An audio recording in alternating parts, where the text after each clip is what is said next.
Hi, Nuno. Can you hear me? Yes, hello. Nuno, great to see you at a new football club. Congratulations on Thank you. becoming head coach at Spurs. How are you settling in? How are you finding things? How much are you enjoying working with the staff and the training facilities in North London? It's been great. It's been great since you arrived. And hard work, like you say, hard work is all about pre-season, trying to commit everybody that we have to work really hard. And the boys are being great, fantastic. The attitude, the commitment, and delighted to be here.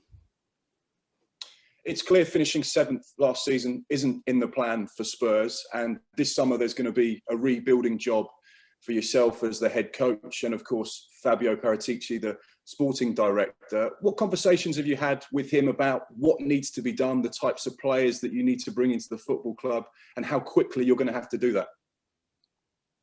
We've been talking, not only me, Fabio, Steve. We are aware that there's a lot of work to be done.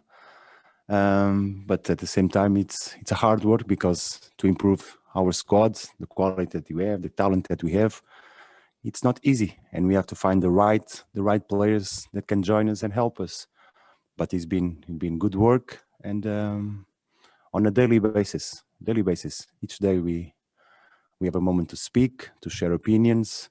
Me, Fabio, Steve, they do their job. Look at the market. I do my job, training ground. Then you get together ideas and try to find the best decisions. But like I say, to improve our squads, it's not easy. One of the players that, of course, is going to be key for you next season will be Harry Kane. He's had an incredible summer with England and will need some time to rest. Have you had the opportunity to speak to him about when you'll expect him back at the training ground? And of course, because of everything that's been said over the course of the summer and his desire to leave North London and leave Tottenham, what conversations have you had with him already about what may happen this season and trying to convince him to stay with you and be a part of your new project? Look, Harry is our player. That's period. No need to talk about anything else. Now is the moment to Harry to recover his energy, to rest, and when Harry comes again, we have time to speak, to have good conversations. But like I said, now is the moment for Harry to rest, to prepare for what's coming, and what's coming is, and I'm looking forward for him to join the group and start working together. Tottenham fans will be so happy to hear you so convinced that he will be a Tottenham player next season, that you're excited about working with him. That's great news for them if he's going to be there for you throughout the course of next season. I'm excited to work with all the players. Of course, there is top player, one of the best in the world. So what is best to work with the best players around, and Harry is one of those. Quick word on the pre-season friendly against Leyton Orient as well. It's a football club in the EFL that has really strong links with Tottenham for various reasons. And of course, Justin Edinburgh, who has that connection from when he played for Spurs and obviously managed Leyton Orient. And Harry's been involved, Harry Kane, with sponsorship as well to help the football club. What does the game tomorrow mean to you as the head coach, and how important is it that it raises money and awareness for so many good things? It means a lot for us because it's a good chance to help raise funds, like you say. At the same time, honor the memory of Justin.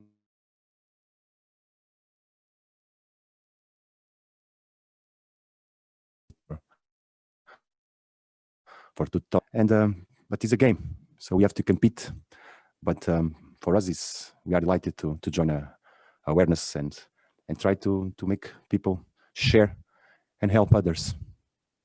And finally, from me, Nuno, you've got this new challenge, this exciting challenge at Tottenham. This football club wants to challenge for the Premier League. Not that long ago, it got to the final of the Champions League. How much work do you have to try and get this club once again challenging right at the sharp end of European competition and, of course, Manchester City and Liverpool for the Premier League title? You know me already. I'm focused on the training session of this afternoon. Totally focused, and this is the best way that we have to approach things, day by day. And one thing that we have all learned with the pandemic, we have to enjoy ourselves. We have to live each and every moment the best way possible. And for me, the best way possible is to work hard, commitment. And this afternoon, this is what I'm focused on. Thanks, Nuno. Thank Mark. Thank you. Next, we'll go to James Savundra from TalkSport. Hi, Nuno. Congratulations on the job. Thank you. Nuno, you were linked with a number of different jobs this summer. Why did you feel like Tottenham was the right club for you? I'm here. This is where I want to be. I'm so happy. Daniel Levy said that the club needs to return to a core DNA of attacking, entertaining football. How much of a focus is that for you? What we want is to make our fans proud, to make them enjoy our teams, to love their players, our players. This is our focus. Let's make our fans proud, to create a good atmosphere, help the players throughout all the season and every moment. And I think they will enjoy. This is what I'm telling the players. Let's enjoy ourselves. Our football must be the reflex and the mirror of what we are doing, what we want to do. And I'm totally positive that the fans are going to love it. You were able to have an instant impact when you joined Wolves 4 years ago. Is there anything that worked for you 4 years ago which you're looking to try and replicate now as you try and have an instant impact at Spurs? Each club, each group of players has their own characteristics, and believe me that everything is different. So a different approach. I'm very proud of the moments that I work in Wolves. So much love and respect, but move forward, and I'm so proud of being here. So, but like I said, every group of players is different. We have to look at them, find and know them better, so we can find to make their job easier, to find the best solutions so they can perform better. And how important is Harry Kane to your plans over the next 2 years? Harry is one of the best players in the world. That says it all. Thank you, James. A player you know really well is Matt Doherty. Sorry? Can I just ask you about Matt Doherty? You know him really well from your time at Wolves. He had quite a difficult first season at Spurs. What do you think needs to happen for him to be able to reach the levels that you know better than anyone that he's capable of? What he's doing every day. Commit himself, work hard.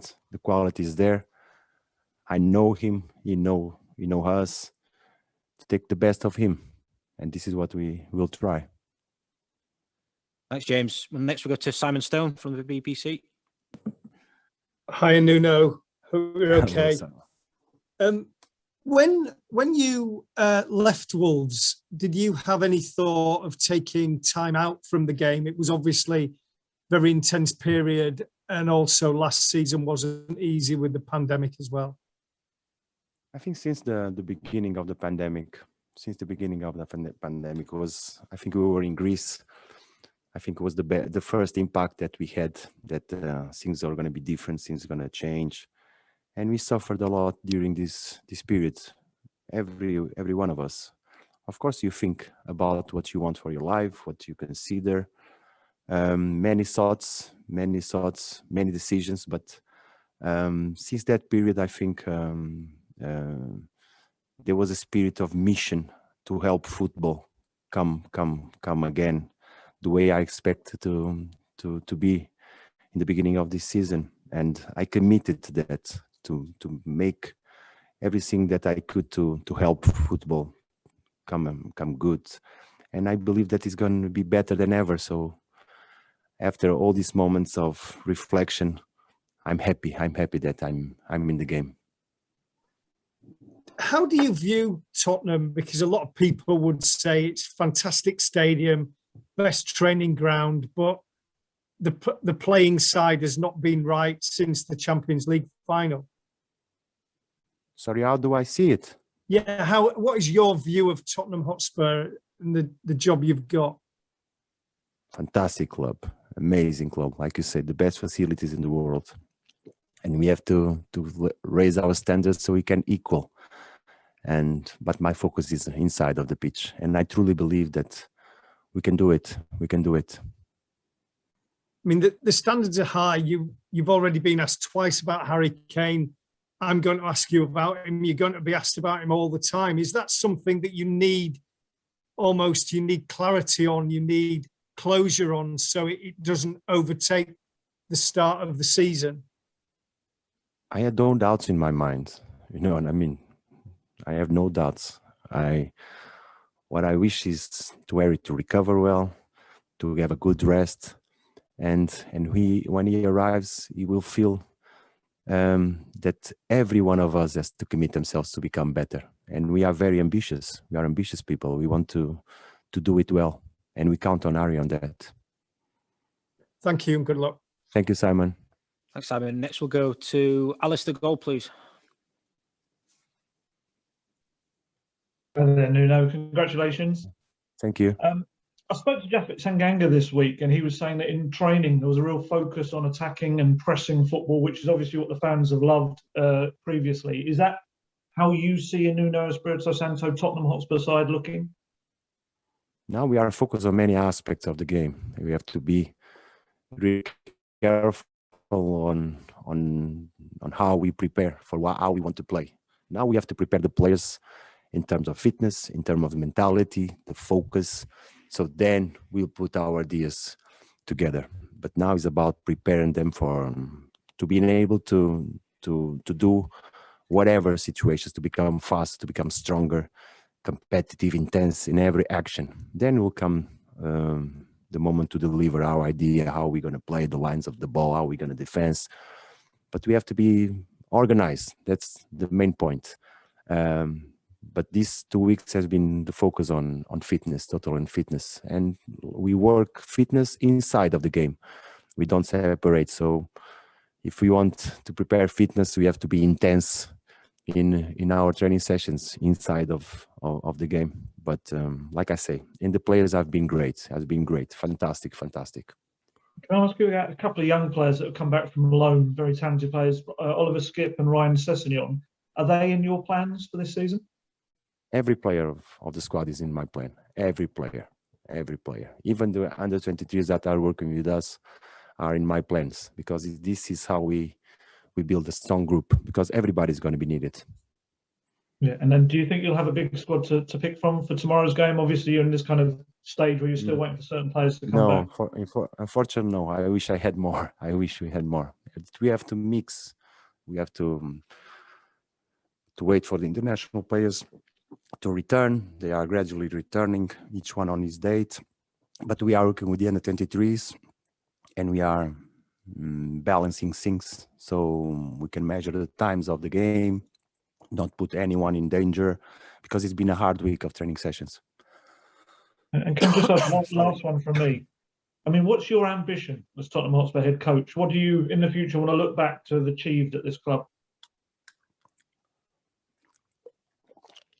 Sorry. My ambition is like I said, on a daily basis, to commit everyone in the club to become better, to give the best of each one of us. This way, the things will happen naturally. If you give the best of you with the talent that we have, it's good. Thanks, Alistair. We've got time for one more. Tiago from Sport TV Portugal. This is the last one in this section. Thank you. Hello, Nuno. Nice to see you. It's a pleasure talk to you. Are you listening me? No, I listen, but I don't see you. Sorry. Okay, no problem. Best wishes best wishes for you. Nice to see you. I would like, if it's possible, to have your answers in Portuguese. I don't know, but if it's possible, I will appreciate. Okay. Yeah, we've got time for one. Yeah, that's fine. I'm sorry. Okay. I'm sorry. I excuse myself to the other persons if they don't understand what I'm saying. Okay. Thanks a lot. I have 2 or 3 questions to ask you. First of all, tell us about your first days in the club and why did you choose Tottenham? But you want me to answer in Portuguese? Yes, please. And you make the questions in English? Yes, please. If it's possible. So repeat again, because I was in Portuguese mode now. I can ask you in Portuguese if you want. I think it's better. Okay. It's better. Okay. Time for one question, please. Thanks. Ok. Nuno, viva. Gostaria de lhe perguntar sobre estes primeiros dias no clube, se falou com o José Mourinho depois de estar aí no Tottenham, e porquê é que escolheu o Tottenham? Os primeiros dias têm sido fantásticos. Dias de muito trabalho, muita dedicação, porque cada treino é importante para nós, cada momento do treino é fundamental para construir e melhorar os jogadores. Mas tem sido fantástico. O clube é um grande clube, um clube com todas as condições para fazer um bom trabalho, e é nisso que estamos focados apenas e só em melhorar os jogadores, comprometê-los e fazer deles jogadores que os nossos fãs se sintam orgulhosos, que se divirtam quando nos vejam jogar, que façam parte do nosso espírito, que é competir no máximo das nossas forças.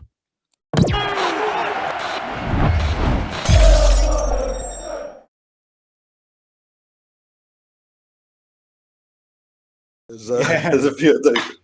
Oh, It's what it is. All right, what's going on, people? We are Tottenham TV here. Tottenham are back. Pre-season is here, and everyone saw Nuno's press conference yesterday, and I think that it kind of put a lot of positivity within the fan base. And I really like the way Nuno's coming across. I like what he said yesterday. I got Bob Spur with me, Bob Spur TV with me today. Bob, first of all, how are you doing? And what did you make out of the press conference yesterday? I thought I'm fine. Thank you very much. Thanks for asking. Yeah, press conference, mate. I thought it went as well as the first press conference could go. Can't look into it too much. Can't take anything out of it too much. But yeah, I mean, some things that he said, attacking football. I think the biggest thing for me was when he said, yes, we've got a friendly tomorrow, and there's a lot of sentimental things attached to it, but we want to be competitive. We want to compete. And that shows me he means business, and that's all you can ask for, really.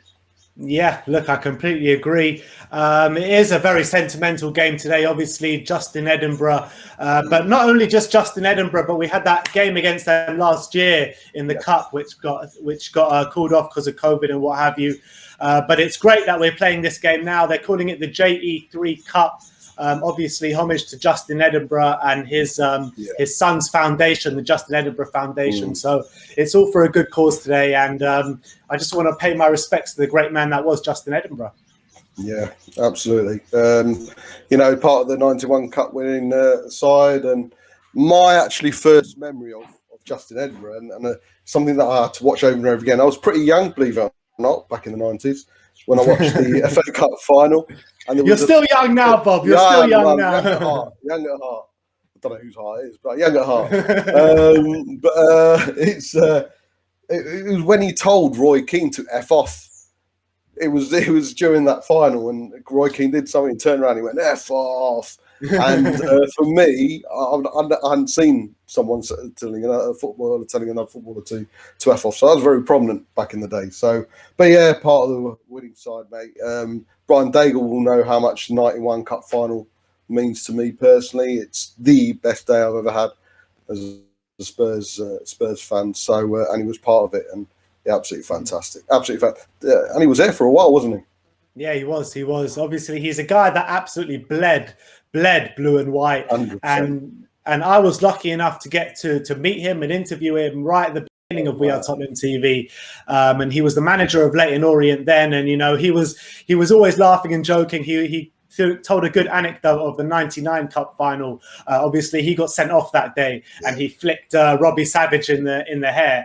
And he was talking about how he was the one that actually put Robbie Savage on the map, and he was playing in like a Tottenham Legends game at the time. And Robbie Savage was a big time TV pundit, and he said that was all down to him. Yeah. So that was good anecdotes from Justin Edinburgh. But look, we've got a game to play today. It is against Leyton Orient. Let me just run through the Tottenham lineup just before we start. There's about just over 6 minutes to go to kick off. So in goal is Joe Hart. It looks like it's going to be a 4-2-3-1. Yeah. We've got Sesse at right back, Carter Vickers and Eric Dyer, captain Eric Dyer at centre back, Pascozzi at left back, who's usually a centre back, and I know he's got called up to the Ukrainian side quite a few times now. With the ripe age of I think he's 18, 19, very young. We got a double pivot of Niall John and Harry Winks. We got Lucas Moura, Dele Alli, Stephen Bergwijn, just behind the main man, Dane Scarlett. Yes. Any comments on the lineup from you? I was surprised Carl Vickers was still there. You know, a couple of days ago, he was linked to another team, and I was like, wow, he's still there. And then I thought, you know, what's a 28-year-old going to do with us? Then I found out it's 23. So yeah, that's the only one that's really surprising. Obviously, Harry Winks, for me, it's quite evident that the whispers are that Nuno's going to give him a chance. But interested to see some of the youngsters. John's obviously someone I want to see. But for me, the man is Dane Scarlett, man. I think it's going to, it's up to him to really push forward and make a mark this season. Obviously, he's not going to play every single game. Of course he's not. But league games, a conference league, there's no reason why I can't put a stamp down of some sort in those games. Dele Alli, mate. That's the big question mark still, isn't it? It is the big question mark. But back on Dane Scarlett for a second. Did you see the quotes from Jose Mourinho in the week talking about him? So, I mean, how much of a confidence boost must that give him coming from someone like Jose? Yeah, and when Jose was here as well, was it after the Europa League game, wasn't he? He I think it was the Ludogorets game, That's it.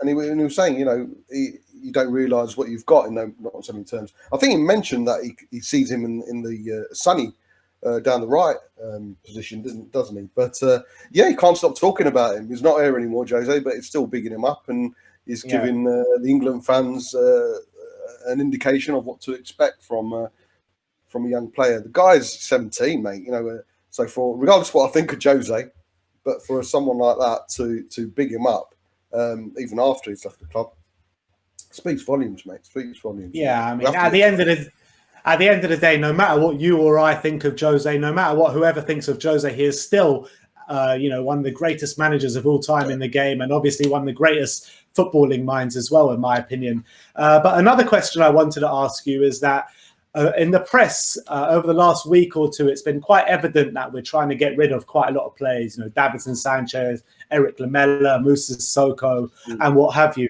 But it seems as though Eric Dyer and Harry Winks are going to be given another go yet again under yet another regime. What are your thoughts regarding that? It's hard for me. They're Spurs players, so you want to be seen to be backing them. But, you know, I think what Dyer's got, he's got games, hasn't he, behind him? He's got it's the fact that he has got games behind him, so he is aware of what the team moves like.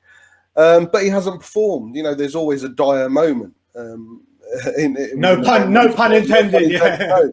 No, there's always a Dyer moment. We're always waiting for a Dyer moment, and he's had that right from the second, third game when his arm went up against Newcastle, which I thought could have been prevented. So who knows, mate? We have to give. I think it's less of a giving Dyer and Winks a chance, but giving more Nuno a chance to see what he can bring out of them. Winks, for me, it's a whole different conversation. Yeah. You know, it's he's to be fair, he represented England last, being before Delhi. So he could say he's the last person to represent England amongst that group. But I don't know. Winks still question mark. But Dyer, like I say, in Nuno we trust for now.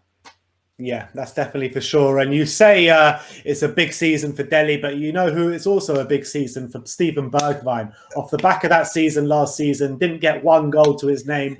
I for one are backing him all the way, because I do think he's got the qualities to make it at Tottenham Hotspur, and I like his style of play. I like the attributes he brings to the game. Yeah. Just for one reason or another, it just didn't happen for him last season. And I think I genuinely believe Nuno can get the best out of him this season. 100%. I've fallen out with some of the guys out of our Twitter group because I've backed Bergwijn to the hill. I really do think there's a player in him. He's 23, and he's not had a run of games. Let's not forget he was very prominent part of our team when we were top of the league. Him and Orient had a really good combination going on, and he worked tirelessly. He was up and down that right. He was covering Orient a couple of times. So ideally, I want to see a back three. Because I'd love to see Bergwijn in that right wing back position, because I really think he could really propel himself in that position. But from what it seems like, Nuno will be going to a back four, which does surprise me a bit, because his best years at Wolves was in the back five, wasn't it? Yeah, but I do think that it's going to be tailor-made to who we're playing with. So if we're playing like a team like who we should be beating at home, or away even, we'll be going for a back four. But I think first game of the season against a Man City, you might see us go to a back three. Yeah. I genuinely believe that. And that's the way to be at the end of the day. That's the way to be. You've got to tailor-make your formations and your game plans to who you're playing. Yeah, absolutely. And obviously then the name Doherty comes up if you do play in a back five. You know, it's it was difficult for him last season. He's admitted it himself, and quite a few players have admitted it themselves. All talk. But Doherty, big season for him. There's no excuse for him now.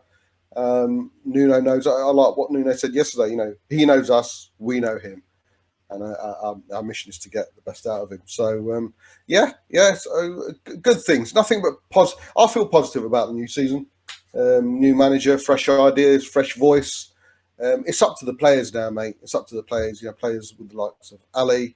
You know, there's big question marks over him.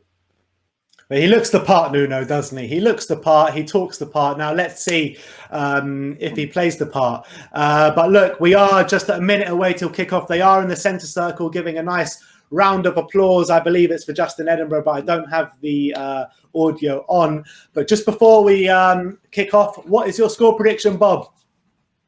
I'll be very disappointed if we don't get at least 4 goals, especially with the team we've got out, especially with that front four we've got out. If we don't score 4 goals or more, I'm just looking at Dele Alli's haircut. Oh my God! It's grown on me, man. It's grown on me. Oh, mate, it's all very well doing your hair. You need to do it on the pitch. Leyton Orient, well, it's a soft spot for Leyton Orient, isn't there, mate? But I mean, like Nino said, they need to compete. They need to show what they're made of, and a good 4 goals plus would be good. But I want to see Scarlett get on the score sheet. He's had a couple of good performances yet to go get on the score sheet. So I really want him. And Bergwijn. I really want to see Bergwijn. It's one of those, isn't it, Ben? Yeah. If we win really well, we should have beaten them. If we don't beat them that well, it's going to be one of those. So it's a no-win situation. It's a no-win situation. We can't really take too much out of the game. But for me, we can. There's certain things we can take away. Look, at the end of the day, it's all about fitness today, let's be honest. But we've kicked off now. We have kicked off. Spurs shooting from left to right. Obviously, Leyton Orient shooting from right to left. Tottenham have it, just playing it around now.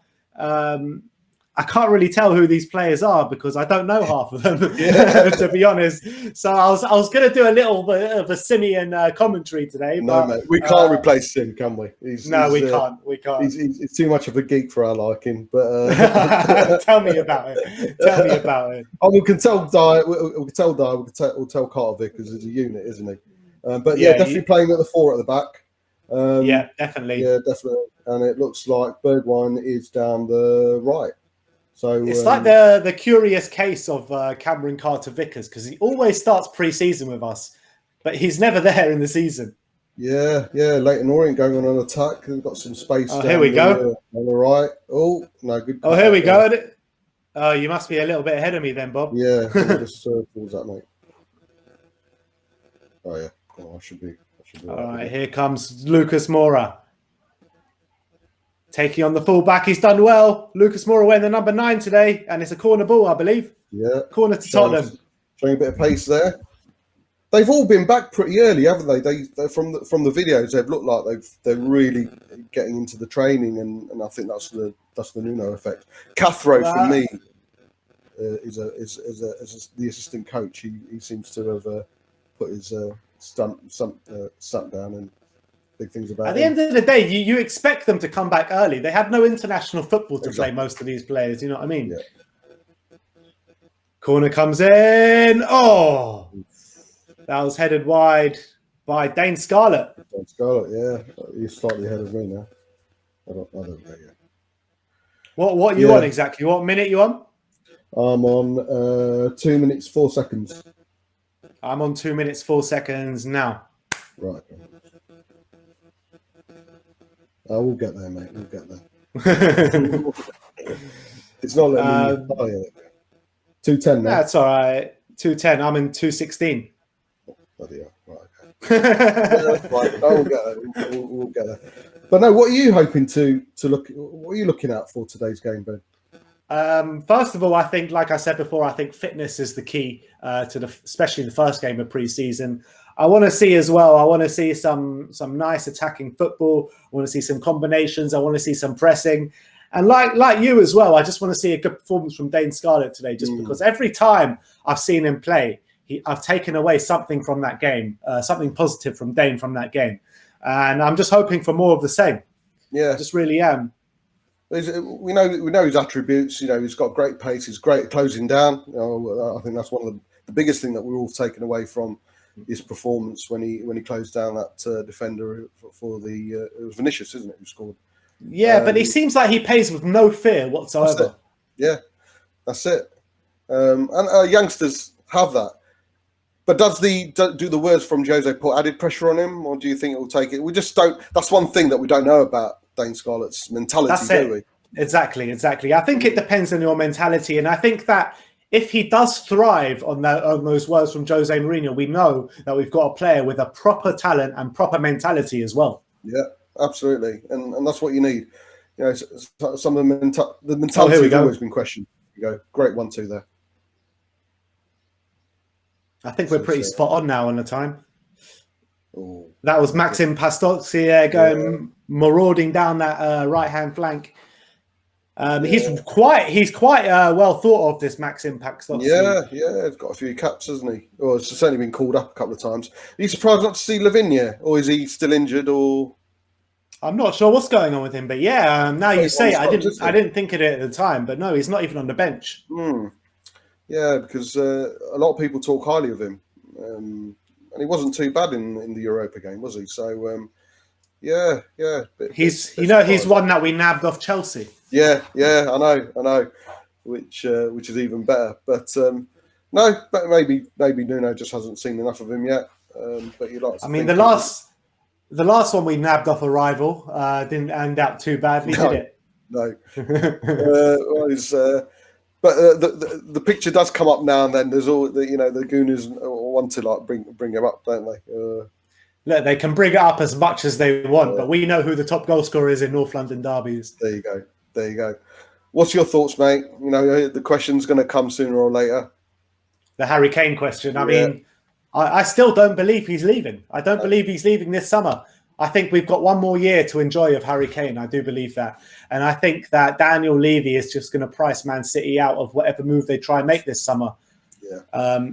I mean, it's quite widely reported from quite reliable sources that Man City are not going to match what Daniel Levy wants. Yeah. And we know what happens. Great. What are your thoughts? You thinking the same way? Yeah. I think the ball's in our court. Yeah. The ball's in Levy's court. And if the recruitment drives right and we bring in the right players, Harry, there's more chance of us getting a top 4. I know, mate. I know that's probably overlooking a lot of things, probably stretching the imagination, but there's more chance of us getting top 4 with Harry Kane in the team with the right recruitment than without Harry Kane. And a Champions League qualification will automatically pay for the transfer we'd get for Harry Kane. So I'm hoping Levy's that clever enough to figure that out. But again, it's down to recruitment, isn't it, mate? We're not having made a single signing so far. Rumours are the Tommy Arsu deal might not be happening as well, with 3 or 4 other teams coming. Yeah. Mr. Hayes came out with it, and he's as you know, he's got a few reliable sources. Good attack here, and no, it's broken down. But yeah, apparently 3 or 4 other teams have come in, and he's weighing up his options now. That's ridiculous. Why every single manager, every single player? Why can't we just do a quick deal? It just pisses me off so much. It's not like a big money, you know. It's not like 50, 60 million pound signing. You know, it's pretty straightforward. and there's, you know, the likes of Sabitzer when he was available for 15. Just go in and get him. He's ideal alongside Højbjerg. Yes, he's a bit older, but then there's how do you say his name? The mid. Yeah, Hossam Aouar.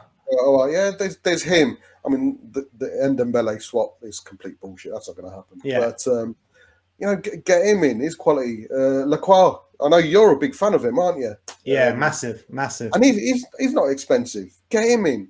there's a defender who's apparently going from Celtic, who's looked upon as the next best thing since Van Dijk, going for 13.5 million to another a club. So you can see there's deals out there to be had. We need to bloody have them already. I mean, we're not even that long away from the season now. What, 5 weeks, 4 or 5 weeks, and we have not got anyone out the door except for Juan Foyth, who arguably could have actually been here this year. Yeah, I would have kept him as well. And we have not got one player through the door, and we're desperate for signings. Yeah, 100%. Dele Alli hacked down there. Let's see if he lives up to all his pictures that he's put in pre-season with his. Exactly. Do you buy all of that? Do you buy all his pre-season antics? I think Dave, Irish Hotspur, said, put a bit of baby oil on him. He could look like a muscle band superstar. So, unlucky there. Unlucky. Oof. Who was that? Was that Niall John? I think that was Niall John. Niall John, yeah. Yeah, unlucky. Nice. A bit of Bergkamp vibe going on there, wasn't it? Yeah, and what a ball from Harry Winks as well. Yeah, great ball. Credit where credit's due, huh, Bob? Yeah. I think Sim's hoping for a great season from Winks. No, I think he's beyond that now, isn't he? He's over the whole Winks. He is, but just trust me, give him a few good performances, and Sim will be right back on that bandwagon. Oh man, Sim, hope you will, mate. Yeah, we all hope you well, Sim. Yeah, but Winks has got that in him. There's a couple of. Then again, during his career at Spurs, he's made 2 assists and scored 2 goals. So he just needs to.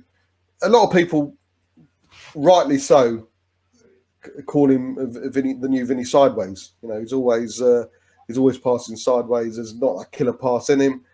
But to be fair, I've seen him a couple of times where he's tried and it's not come off. So for me, he is one of the people. He's classed as one of the dead woods.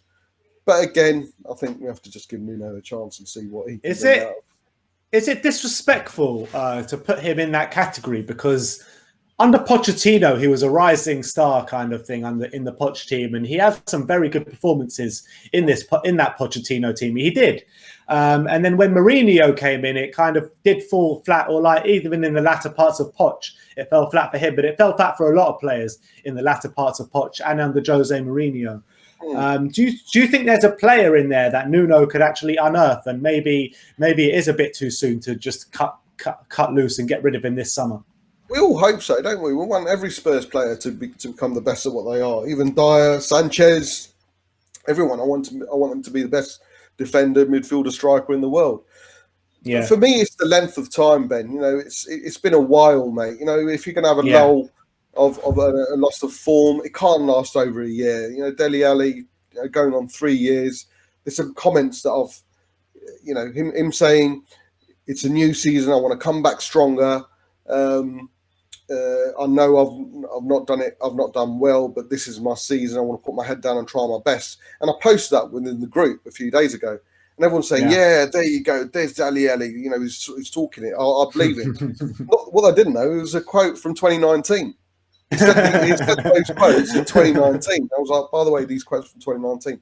It's up to him. Leyton Orient are looking. They're pushing men forward, aren't they? They're looking sharp, aren't they? Yeah. I'm wondering if their pre-season started a bit before ours. Yeah, and their season starts before us as well, doesn't it? So their league. Yeah, I think so. Yeah, so obviously they need to be a bit sharper. But I want a competitive game. I want Leyton Orient to play well and put us under pressure. And I want them to put us under pressure and see what Carl Vickers is made of. Because I've not seen what he's made of. The last game I remember him playing, a competitive game for us, was that Wickham FA Cup game when we won 4-3. Do you remember that? Yeah. And he was shocking that game. Shocking, mate. Yeah. If it wasn't for Sonny. Yeah, exactly. Yeah, exactly. So, I'm waiting to see. But there's a reason he's still at the club, and unfortunately, the reason seems to be financial rather than ability, isn't it? Because didn't he sign a contract last season or season before? Yeah, he did. It did, just so Daniel Levy could get a bit of extra Wonga for him. That's crazy, man. That's crazy. Just let the kid go and have his career. You know what I mean? See down his contract. You know where he will do well, and Will Stewart mentioned this. He'll probably do really well at the MLS. You know. Yeah. Oh, well, he's American, isn't he? Yeah, that's it. Unlucky. But he's had a couple of good loan spells at the Championship. I mean, he had a stunning season for Luton. I remember Sheffield United. He's had a good season before. So I think there is a player in there, but I just think for what we're trying to do, is just the quality is just not there. Yeah, and you know, why didn't they take him on if he had such a fantastic season? Maybe they were priced out by Levy, but yeah, most probably. I feel for him. You know, 23 years of age, has been at a club for so long, and he's still in the wilderness to an extent. It's we need to let go. We need to let go. I think with Dele Alli, that's why some fans are finding it hard to let go of him, because we've seen him at his peak and seen what he can do. You know, when he was 23, and we're all holding on to that, aren't we? We're all holding on to the fact we want to see that. But we all know there's a player. We all know there's a player in there, and it's just about unearthing like what's in there, because we know when you get Dele Alli on song, he'll get you 18, 20 goals a season, and you know those number of goals from his position, you don't get that very often in the Premier League. Those players come around like very rarely. He was ripping up the records, wasn't he? You know, compared to he was Lampard and Gerrard. He was ripping them all up, and something didn't go right. It's up to him. It is up to him. You know, if it doesn't work out, there's no way I'm going to be blaming Nuno, and I think the fan base realise that as well. It is up to him. It's up to his mentality. It's up to him to put his words into action. Because, with all due respect, I saw those exact words back in 2019, mate, and we've not seen anything since. So they were the same words in 2019. Yeah. It's the same quotes. Exactly. Same. Like I said, I copy and pasted them, and people are like, "Yeah, there you go." I go, "Mate, just to let you know, these are quotes from 2019, and they couldn't believe it." But yeah, it's up to them. Joe Hart starting. Would you have liked to seen them Whiteman, or not many people have rated Whiteman? Yeah, to be honest, I've hardly ever seen him play. It's either Joe Hart, so yeah, I would have liked to see him play, but at the end of the day, I don't expect the keeper to be tested too much today, so probably wouldn't have been able to see. Have you seen pictures of Ndombele in pre-season? He looks tubby, doesn't he? Mate, he looks tubby. His only saving grace is Willian. That's the only thing.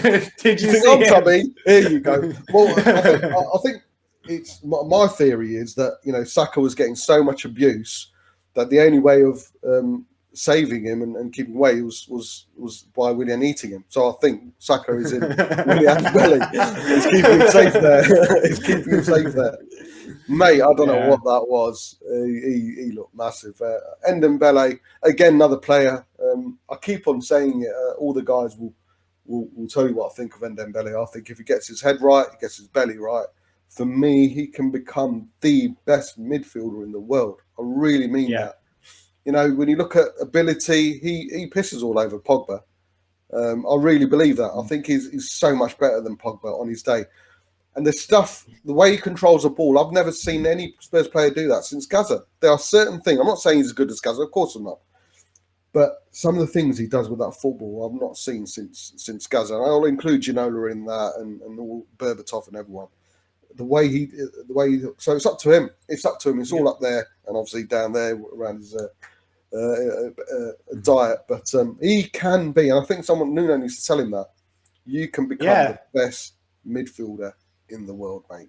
I mean, but that's what Jose was saying when he was at Tottenham. He says Ndombele, he's got the technical ability, best technical ability in that position in world football, and that's true. Because I don't know a player who's got better technical ability than him. I can't tell you one. I can't. The guy's absolutely a phenomenon. He just needs to get his head right. That's it. You know, the way he can come away from free players, and not only the smaller teams. You know, certain people say, "Oh, he doesn't." No, Man City can't handle him. Every time Man City play Man City, they can't handle him. He's always against Arsenal. He was brilliant at home. You know, so he does turn up for the big games. But he needs to last 90 minutes, Ben. You know, we shouldn't have to put him in a team and make contingency plans from 70 minutes onwards. You know, every player should be able to give us 90 minutes. And do you see him more as a number 8 or a number 10? I don't think right now he's got the legs of a number 8. 10 would be good. But then again, by playing him number 10, we miss out on some of the attributes he can bring as a number 8. He's probably in between. I don't think it's box to box. He can become a box to box if he gets all that, all the ability right, but and the stamina right. But for me right now, the killer pass, he's capable of making a killer pass. He can score a goal. We've seen that a couple of times. Sheffield United. Wow. So number 10 right now will be great. But then who do we lose out? Which player misses out? Question marks over Dele Alli and Lucas, who was great last season, but he's not a long-term fit. He's not a long-term fixture, is he? Yeah, Noel Malcolm in the comments saying, sorry, not Noel Malcolm, James Churchill is saying he doesn't get close to the France team, but he's better than Pogba. Yeah, I mean, he doesn't really understand what we're trying to get at here, but we're talking about technical ability, not all-round ability, not head mentality. I mean, if his mentality was as good as his technical ability, he'd be the first name on that France team sheet, wouldn't he? 100%. We're not saying that he deserves. I don't think he deserves to be in the French squad right now. But as Spurs fans, and we like to think we know a bit about our players, seen them a few times.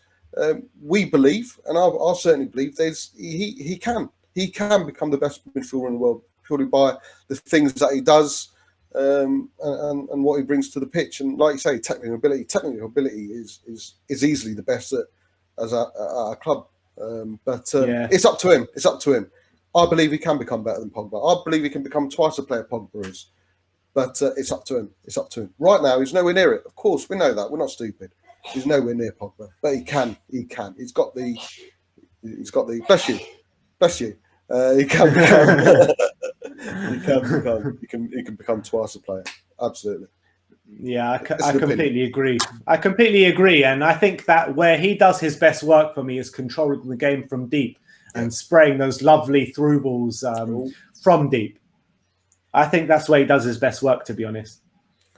It's a good match, isn't it? Both teams are going for it, and no one's really holding back. Yeah, to be honest, I like the look of this Leyton Orient team. Not going to lie. Yeah. It's a shame, isn't it? Justin Edinburgh. It was a work. It's kind of an unfinished work, wasn't it? It's an unfinished job that he left at Leyton Orient because he was doing great. He was popular amongst the fans. He was popular amongst the players as well. We just hope the next person coming can continue that. Most definitely. But no, I love Justin Edinburgh. I absolutely loved him. Free kick now, about 25 yards out. Oh, it's hit the wall. It's hit the wall. Lucas Moura's going to get that away. Yes. Are you surprised that when they're talking about Lucas Moura and Eric Lamela, in terms of Lucas Moura, they're looking to keep him? Does that surprise you at all? No, because I think as a squad player, we still get things out of him. I mean, his best performances during his Spurs career was probably in that number 10 position last season. He really made a difference, and he was making a difference. I think the Everton game was it was the first time really he came. Yeah. Him and Lamela. Lamela, I don't want to talk about. One Rabona every 5 years tends to give him a contract. But no, Lucas, for me, that Everton game played in that number 10 looked dangerous, and going forward, he was our first choice number 10, wasn't he? He was. So at one point in last season, he was like first name on a team sheet. He was our best player in the team. Yeah, 100%. So I think he deserves to be in the squad. And of course, he's not a bad player to start with or bring on. But he's not that long-term fixture. He's not a long-term fix. Sorry for that number 10. Obviously, we need to bring someone in who's a bit younger and can give us a bit more longevity-wise. And probably Dele Alli's that person. But Dele Alli probably needs to look at Lucas and see what he did. The thing about Lucas for me is I don't think he's ever worked that well on either wing. Is Di going off? No, it's drinks break. Oh, right, drink break. Yeah, Lucas never made it out on the wing purely and simply. He's not got a cross in him. I can't remember a single good cross he ever put in. But what he's got is he can press, but what he can do is press but carry on with the ball. He's got that pace to actually win the press, but take the ball forward and lay it off to a Sonny or a Kane. And I think that's what worked out for him last season. The fact that he not only pressed, but whereas some other players, Dele Alli would press, but then he'd look him around for other players to actually get the ball to move forward. Lucas is clever enough to actually win it and then take it. I mean, and he was taking on players left, right, and centre. So, yeah, I wouldn't be too disheartened if he actually started a game, because going by last season, there's a player in there, obviously, and starting him today probably points to that. But I'm not surprised at all, mate. Want to keep him? I think he'd be a good squad player, and certainly within the cup games, a starter for me, mate, definitely. Mm. You can see Nuno getting his players in the middle of this drinks break and give them a word. Back out on the pitch now. Are you going to get to any of these pre-season games, Bob? Sorry, mate. Are you going to get to any of the pre-season games? Well, I'm hoping. I'd love to go one of the Arsenal one. I'd love to go to that. What about yourself? Yeah, I think we might be going to the Arsenal game, but I think the other ones might come a bit too soon in terms of our isolation and all that kind of stuff. Of course, yeah. The Arsenal one, that's going to be a biggie, and I believe that's going to be shown as well. So, Rangers are playing Arsenal at the moment, aren't they? I think it's 1-1. Is it 1-1? I think it will. I know Rangers took the lead. I so want Defoe to score today. That'll be great. Is he playing? Oh, he's got taken off. I believe so, yeah. Shame. What is it? No, it's 1-1 still. Oh, it's 20 minutes. Yeah. 20 minutes to go. That's right. Did you see the highlights from the Arsenal Hibs thing? That was brilliant, wasn't it? The goalkeeper. That goalkeeper. He's absolutely brilliant, isn't he? He's absolutely brilliant. Mate. I mean, what was it? A cup? Oh, it was a cup game last season, wasn't it? When he let in Europa game, was it? When he let in those two goals. But I think it's a different keeper. I think it's a different keeper. Oh, is it? It's not. I think so. Oh, right, okay. But no, keep him. Keep whatever keeper it is. I mean, whatever it was, keep him. They're probably looking at Martinez and thinking, "What did we do there?" Because that guy's class, man. Literally, the Copa America winning goalkeeper now. Yeah, he had some shithousery going on as well in the penalty shootout against Colombia. Yeah, I saw. I love that. I absolutely love that. Absolutely love that. Are you over the? I rate him massively. Oh yeah, I rate him massively. I'll take him. Especially if we're looking to the whole Lloris thing is kind of died down. I don't think there's any chance of him moving on. The PSG thing's obviously fallen flat with Donnarumma coming in. So I think we've got another season with Lloris as well. One player I'm not going to be gutted to see go. Actually, I think there's still a mistake in him. You wouldn't be gutted to see Lloris go, with what a great servant he's been to the club. No, I think there's times where you can start improving the squad. Say for example, if Martinez came in, became available, and we got him in, I wouldn't be too gutted. It's not going to be a case of no, we need Lloris. Forget Martinez. If we can upgrade on him, then I wouldn't be. It's not a position that I'd be sad to see being swapped for. Lloris going for a better goalkeeper isn't something that I'm gonna cry about. Whereas someone like obviously Harry Kane and bring another striker in, I'd be absolutely gutted regardless who came in. But Lloris, I'd be happy to bring an upgrade in because let's be honest, he's getting older. He's going to move sooner or later. He's been a great servant, of course he has. But for me, there's still that little mistake in him. Which, I've got a feeling with Hugo Lloris that once he leaves, I think the fan base are actually going to realise how good he actually was. Probably, yeah. And that's what I feel about Hugo Lloris, because I still think that he is a top keeper. And yes, he's got mistakes in him, but I think that the majority of goalkeepers have got mistakes. And look at Ederson's got mistakes in him. Alisson had mistakes in him this season. You know what I mean? There are big keepers that have mistakes in him. And I think Hugo Lloris is a top keeper. I'm not saying he's perfect by any stretch of the imagination. I'm not saying he's at the top of his game, by any stretch of the imagination. But I do feel that when he goes, I think it might be, we kind of don't know what we got till it's gone. You know what I mean? There has to be an upgrade. If Lloris goes, there's certain positions where we definitively need an upgrade. If Lloris goes, the keeper coming in needs to be an upgrade. Talk of Henderson coming in for him, I'm not sure. As Donnarumma would have been a great one. But we're talking about taking Sam Johnston. Oh, mate, I don't mind Sam Johnson, but then again, it's not an upgrade on Lloris, so I wouldn't be too fussed. Are you over the whole England thing now, or? Yeah, I mean, I was kind of half ill on the day of the final, so I wasn't really. I wasn't as into the final as I was in the previous games, as you saw on my on the parties that we were throwing. I mean, I tell you what, the events that we ran for the Euros, mate, absolutely unbelievable. It's just such a shame you couldn't come down to any of them, Bob. Yeah, I know, mate. I did think about it a couple of times, but mate, you would have had to call the ambulance the way some of the games went. But Grandpa did it. Big up Grandpa, he made it. So. I think there was a couple of times people were worried if he made it out okay from. I mean, for the second goal against Denmark, I think he got flattened. He loved it.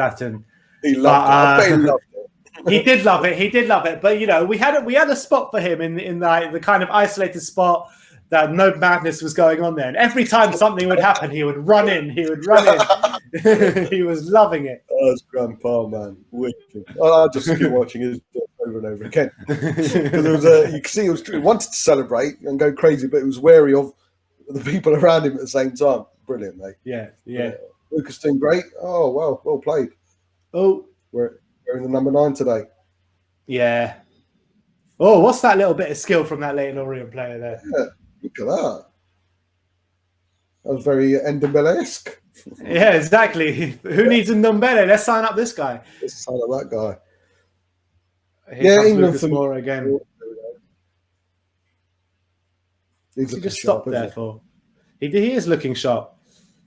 Yeah, he's. Oh, here comes now John. Oh, great shot there. Great shot. It's got out for a corner in the end. No, it's goal kick. It's a goal kick. It's a good shot. Good save. Yeah. So this Niall John is looking all right. I think that's 22. Oh, right, okay. Yes. Niall John, he just needs to beef up a bit, doesn't he, mate?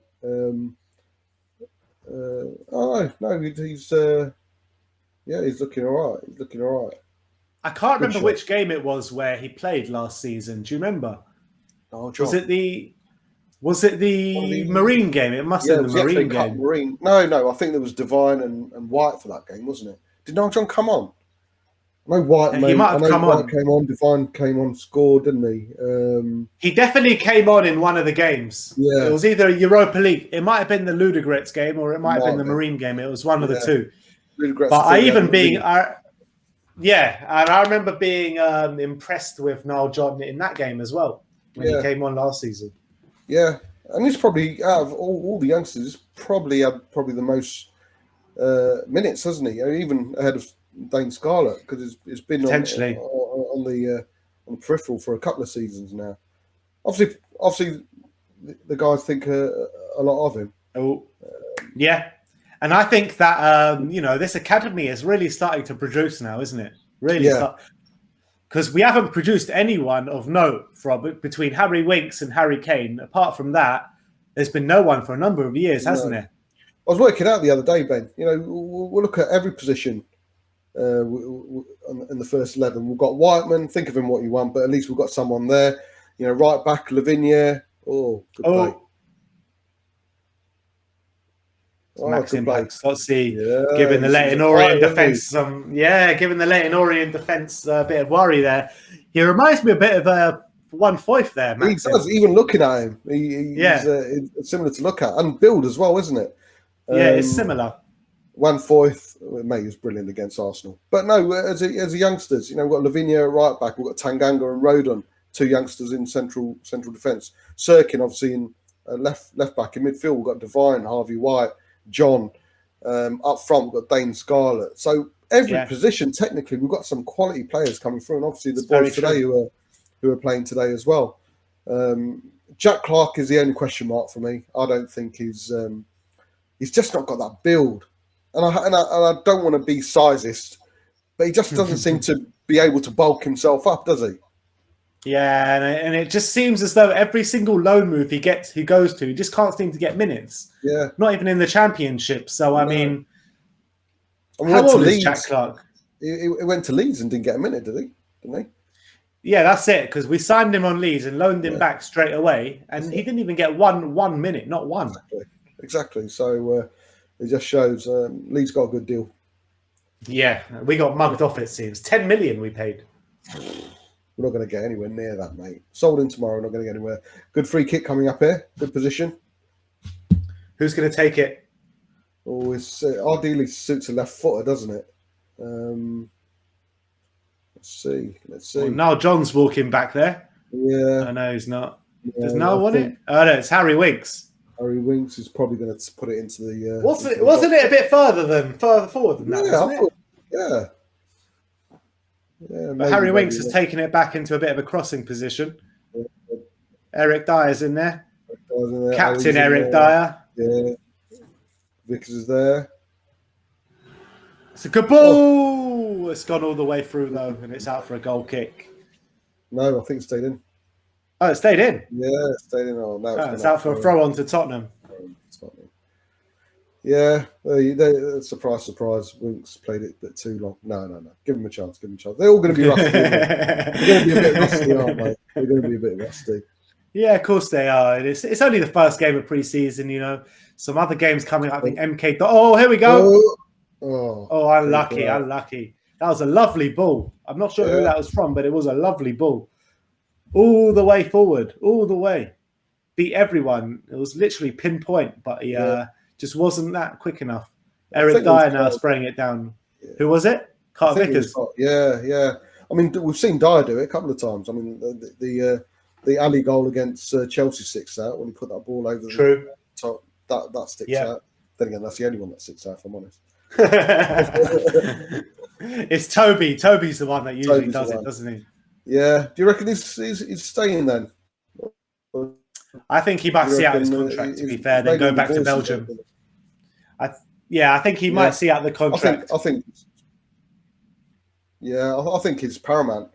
You know, if we're bringing in some new defenders, be it old, be it not old, but be it middle-aged or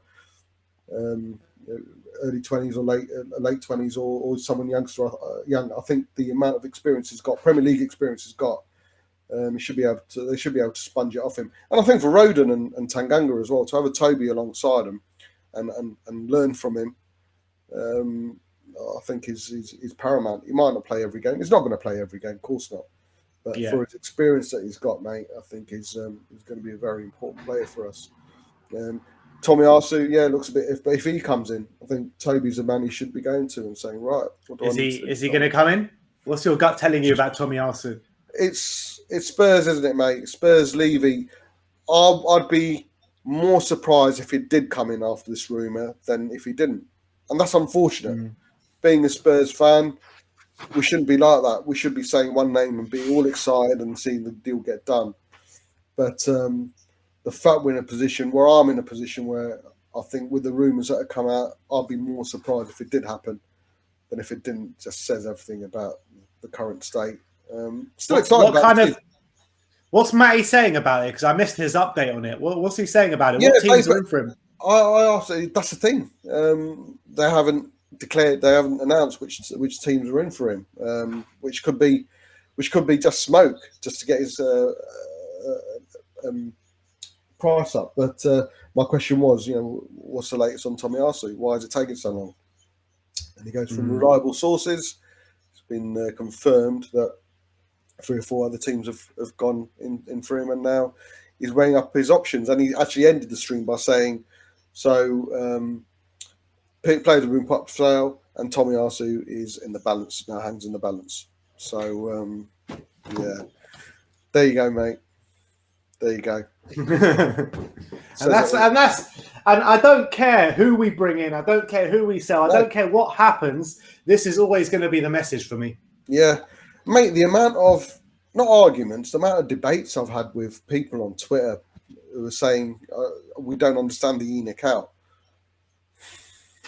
I'm tired of actually explaining myself. We're not being unreal. Well, you can't expect to spend what Chelsea is spending and Man City is spending. We're not expecting that. I don't think there's a single Spurs fan expecting to... Oh, Dane Scarlett's in here! Yes! Captain, no, not captain, but big up Diamond Dame Scarlett. Come on. You said you wanted a Dane Scarlett goal. You said that's what you wanted out of this game, and you've got it, Bob. You've got it. Left foot finish at the bottom. Interested to see who played the ball through, because that was great. But his pace got him away from the defender as well, which obviously is one of his. It was Harry Winks. Great first time ball. Lucas Moura. Lovely move ball from Tottenham. Lovely move from Tottenham. Harry Winks picks up in the middle of the park. Square ball to Lucas Moura. One touch pass into Dane Scarlett. And Dane Scarlett finishes it off like he's been doing it for years. Brilliant. Absolutely brilliant. Through the legs of the keeper as well. And that is 1-0 to Tottenham with 38 minutes on the clock. Calm finish, wasn't it, from his effort? Great first time ball from Lucas. My dad always used to say, you can judging a striker, how good he is. It's you gauge it by your own feeling. When Shearer went through, you knew who was going to score. Yeah, you knew. But Harry Kane goes through. You knew he was going to score. The likes of a Defoe. I was never confident on a one-on-one that he was always going to score. So Henry, say what you, but you knew when he went one-on-one, he was going to score. And Dane Scarlett, I think, if that's anything to go by, one-on-ones he should be there. Pace. And don't forget Moussa Sissoko. When he goes one-on-one, you just know. You just know.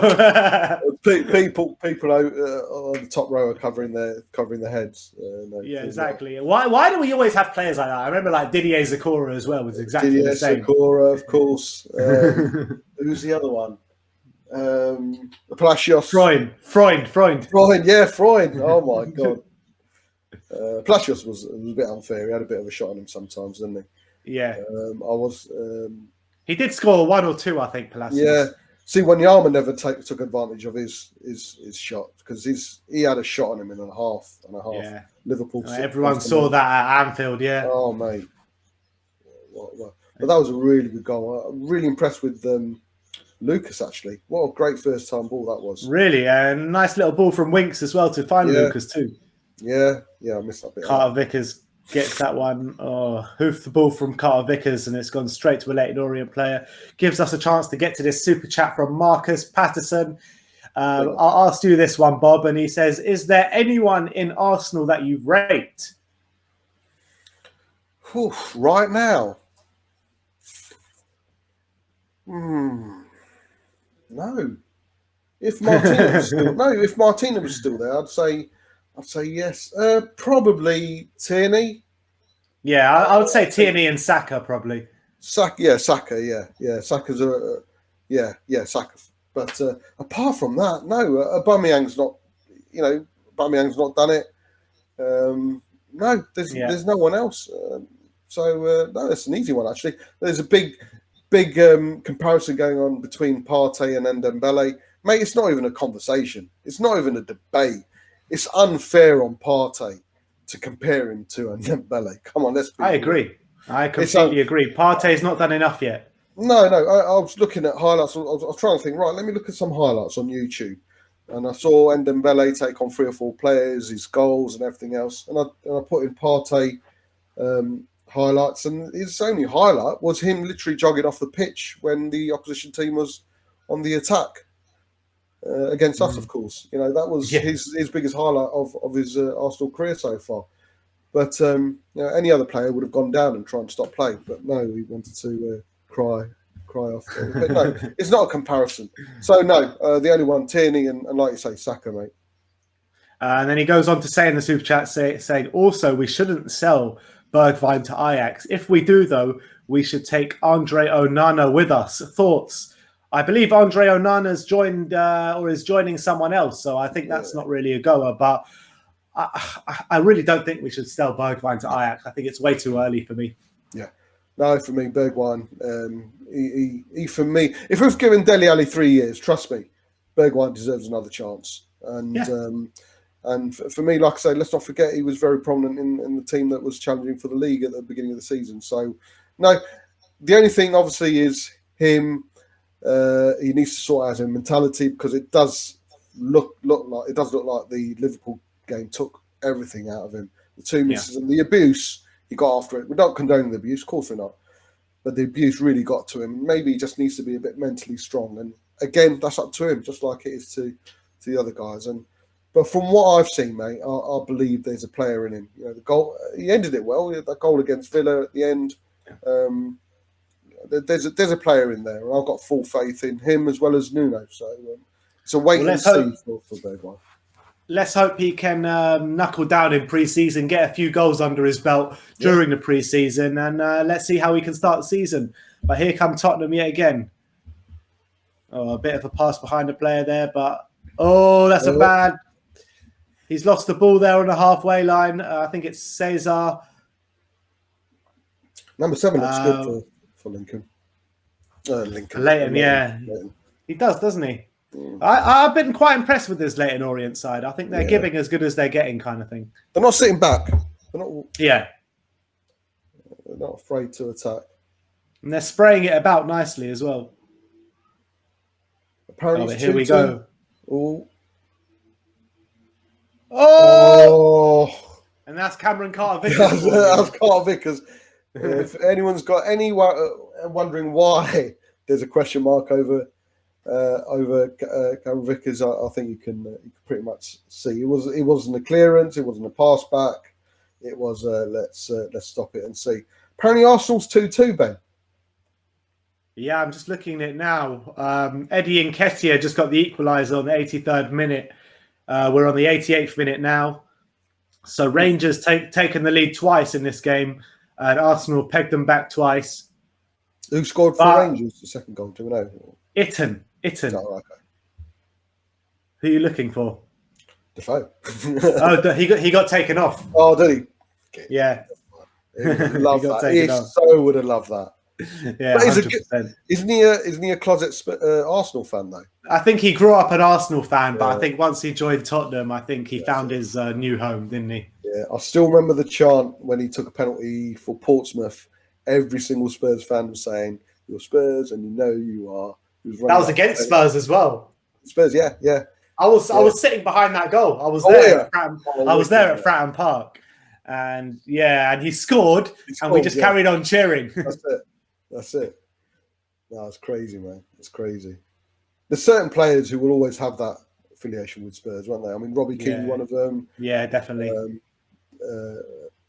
Defoe, and obviously legends like Mabba and Gaza. He'll always have Ginola, Sol Campbell. I'm joking. Don't even mention that name on this channel. Sorry, guys. Sorry. Yeah. I saw that clip when he got abused. You see that clip on Twitter? I saw it. Mate, think what you want of him, but you don't do. There's a time and a place, isn't there? Totally disagree with it. I was totally against that. Here come Leyton Orient again. Tottenham kind of crowding them out from the back, forcing them to go all the way back to the halfway line. Good pressing. It's a nice square ball. It is a nice pressing, but that's going to go, and Carter-Vickers is going to claim that. Another heavy touch from Carter-Vickers, though. What is that? He looks like a heavy player. He's a unit, though, isn't he? He is a unit. He looks like a bigger version of Dean Richards. May he rest in peace. I mean, he was a defender, Dean Richards. Oh, mate, underrated, He was underrated. Yeah, always. Do you remember his debut? No, who was against? His debut was when we lost 5-3 to Man United. Yes, of course. I think he scored as well. Yeah, Ferdinand got the last one before half-time, wasn't it? Yeah. Yeah, mate, yeah. Long throw. It's going to be the last attack of the half here. And that is it. I think that's half-time. Okay. Tottenham lead by 1-0 to big up Diamond, Dane, Scarlett. It's probably going to be a whole host of changes for the second half, but we'll see what happens. We've got 15 minutes to talk absolute rubbish, Bob. I'm good at that. How do you feel about that first half? What did you make out of it? Yeah, again, you can't take too much out of a pre-season, especially first pre-season. But for me, Dane Scarlett getting a goal was the thing that I wanted to see, and we got saw Lucas look very sharp. It's basically carried on from last season. Bergwijn, I've not seen that much of in that first half. I don't think the ball really went down that side too many times. and Carl Vickers looks like a nervous defender, even against Orient, with all due respect. I think he realises. What about Dele Alli? Again, not seen much of him, mate. Yeah, didn't see much of him. The only prominent people in that half were Dyer, made a couple of good passes. The fullbacks, obviously Niall John, and Dane Scarlett, and Lucas, of course. So obviously we've not been watching it fully, but yeah, could do better for majority of the players. Let's have a look at the bench. I'm going to read out the bench for you guys and let me know, and Bob, you let me know if there's any players on there that you'd like to see come on. I'm just trying to find the, better go on the Spurs Twitter. Showing the goal again, really good ball. That ball from Lucas can't be understated, mate. It was great. Good turn from Winks away from the Orient player. Great. It's a lovely goal. It really is a lovely goal. Weighted pass. He didn't have to touch the ball to wait up. Look, yeah. Scarlett didn't have to touch that ball because the weight of the pass was absolutely strong. I really like that finish from Dane Scarlett. Yeah, brilliant. Really like it. All right, so the bench is obviously Whiteman, Harvey White, Troy Parrott's on the bench, Jack Clark, Ayoma, Fagan Walcott, Amole, Jamie Bowden, Lyons Foster, Mundell, and Devine. So, I mean, for me, who would you like to see come on? I like to see White come on. He's been very prominent in the training videos as well. I've seen him quite a bit. So White, I'd love to see come on, but that would mean probably Winks coming off or Dele Alli coming off. Troy Parrott would be an interesting one, but I don't want to see Scarlett go off. But would he play with two up front? That's the question. Yeah, of course. There's a couple in there, mate. I'm not going to lie. I'm not going to lie to all you guys in the comment. I have no idea. Kundal or obviously we know about a bit, but yeah, some of the guys I've never heard of, and I'm not going to pretend that I know them. But there are some that are obviously the likes of Bowden and Whiteman, But I'd love to see White come on, Harvey White come on. In terms of Harvey White, I mean, he played a brilliant game in that Marine game, didn't he? Last season, third round of the FA Cup, and I thought he was probably our best player on the pitch that day. He goes on to have a quite a successful loan spell at Portsmouth. Do you expect him to go out on loan again next season, or do you reckon he comes in and fights for his space? I think it comes down to recruitment, doesn't it, mate? I mean, he's not going to make, even if he stays, he's not going to be playing. He'll probably have 10, 15 games for us the coming season. Yeah, I'd love to see him go out, but I'd love to see him do a skip and go to a good championship team where he can get into the hustle and bustle. Obviously, Skip's not 100%. I'm assuming that's why he's not been included today. Yeah, but I wouldn't mind either way. If he stays, he's not going to get that many game time. If he does go out on loan, hopefully he'll go to a team where he can get consistent 90 minutes and build up to what hopefully we'll see from Skip this season. But there's talent there, mate. Absolutely. Thing about what really stood out for me, he looked so mature. He controlled that midfield. Yes, against Marine, whatever you want to say, but he looked like he belonged there. It didn't seem like a young kid who tried to. I know Devine scored, but he looked a bit raw. Whereas Harvey White just looked comfortable, mate. He looked comfortable in that midfield. Yeah, completely agree. Another player in Troy Parrott. Obviously, his loan spells haven't really worked out as he would have wanted. It's a difficult one with Troy Parrott. I would like to see him come on and maybe shift Dane Scarlett over to the left-hand side, left-hand flank, something like that. But with Troy Parrott, for me, it's a difficult one because he's got all the hype around him, but he hasn't really produced for me on the pitch. And I think Dane Scarlett has showed so much more on a football pitch as of today than Troy Parrott has. Yeah, I mean, he's played better for Ireland, doesn't he? Republic of Ireland, when he scored those 2 goals than any other. The fact he's going out on loan and still not starting on a regular basis. I know he had a bit of an injury and he's probably finished the season okay at Millwall, but yeah, for me, there's still that question mark. But then again, age is on his side. I think Ali Gold made a really good point that Kane had to have so many loans. We all know he had numerous loans and really broke into the team when he was 21, 22. Parrott's what, 19, 20? Yeah. So we've still got another year or so. But the hype's around there. Hype's around him. It's up to him to live up to it. Do you think that with Harry Kane, when he was going through that period, there was never really any hype around him? So he had to kind of create his own hype, and he didn't really get carried away with what people thought of him, because no one really ever thought that much of Harry Kane when he was coming through the ranks. Troy Parrott, do you reckon that the kind of hype has maybe got to his head a bit? Probably, because we all know his off the field issues, and he's not really matured enough off the field. So it's up to him, isn't it, mate? If he wants to make it as a professional footballer, then he needs to put all the distractors to one side and all the distractions to one side and concentrate purely on football. Because with commitment, you can see he just has to look at the man who's at this club.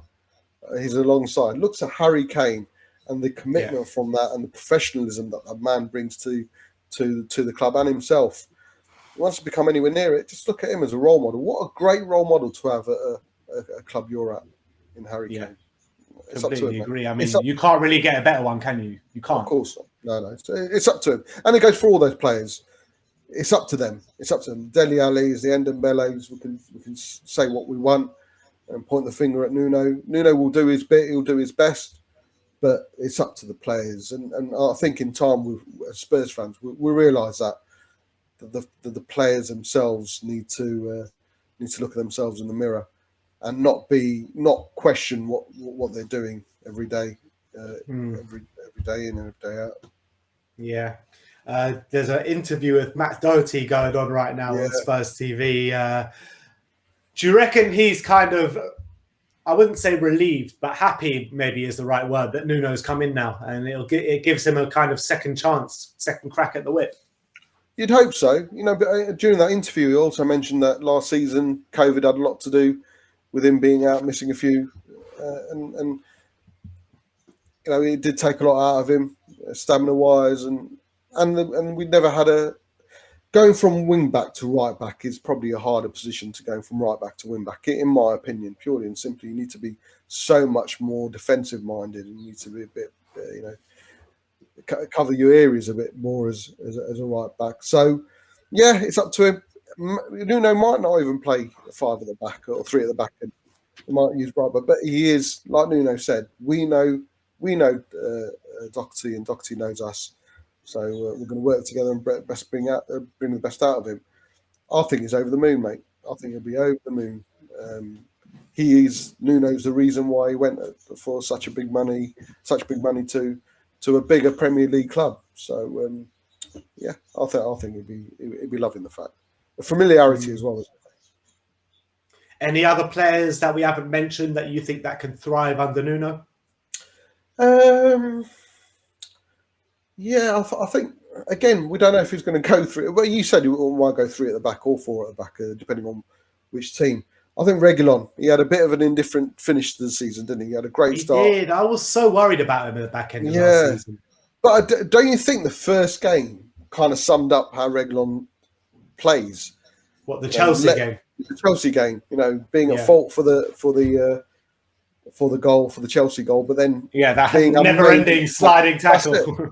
That's it. And then being a main potent attacking force down the left. So I think it was just knackered towards the end of the season. His form went downhill after Jose gave him that ham.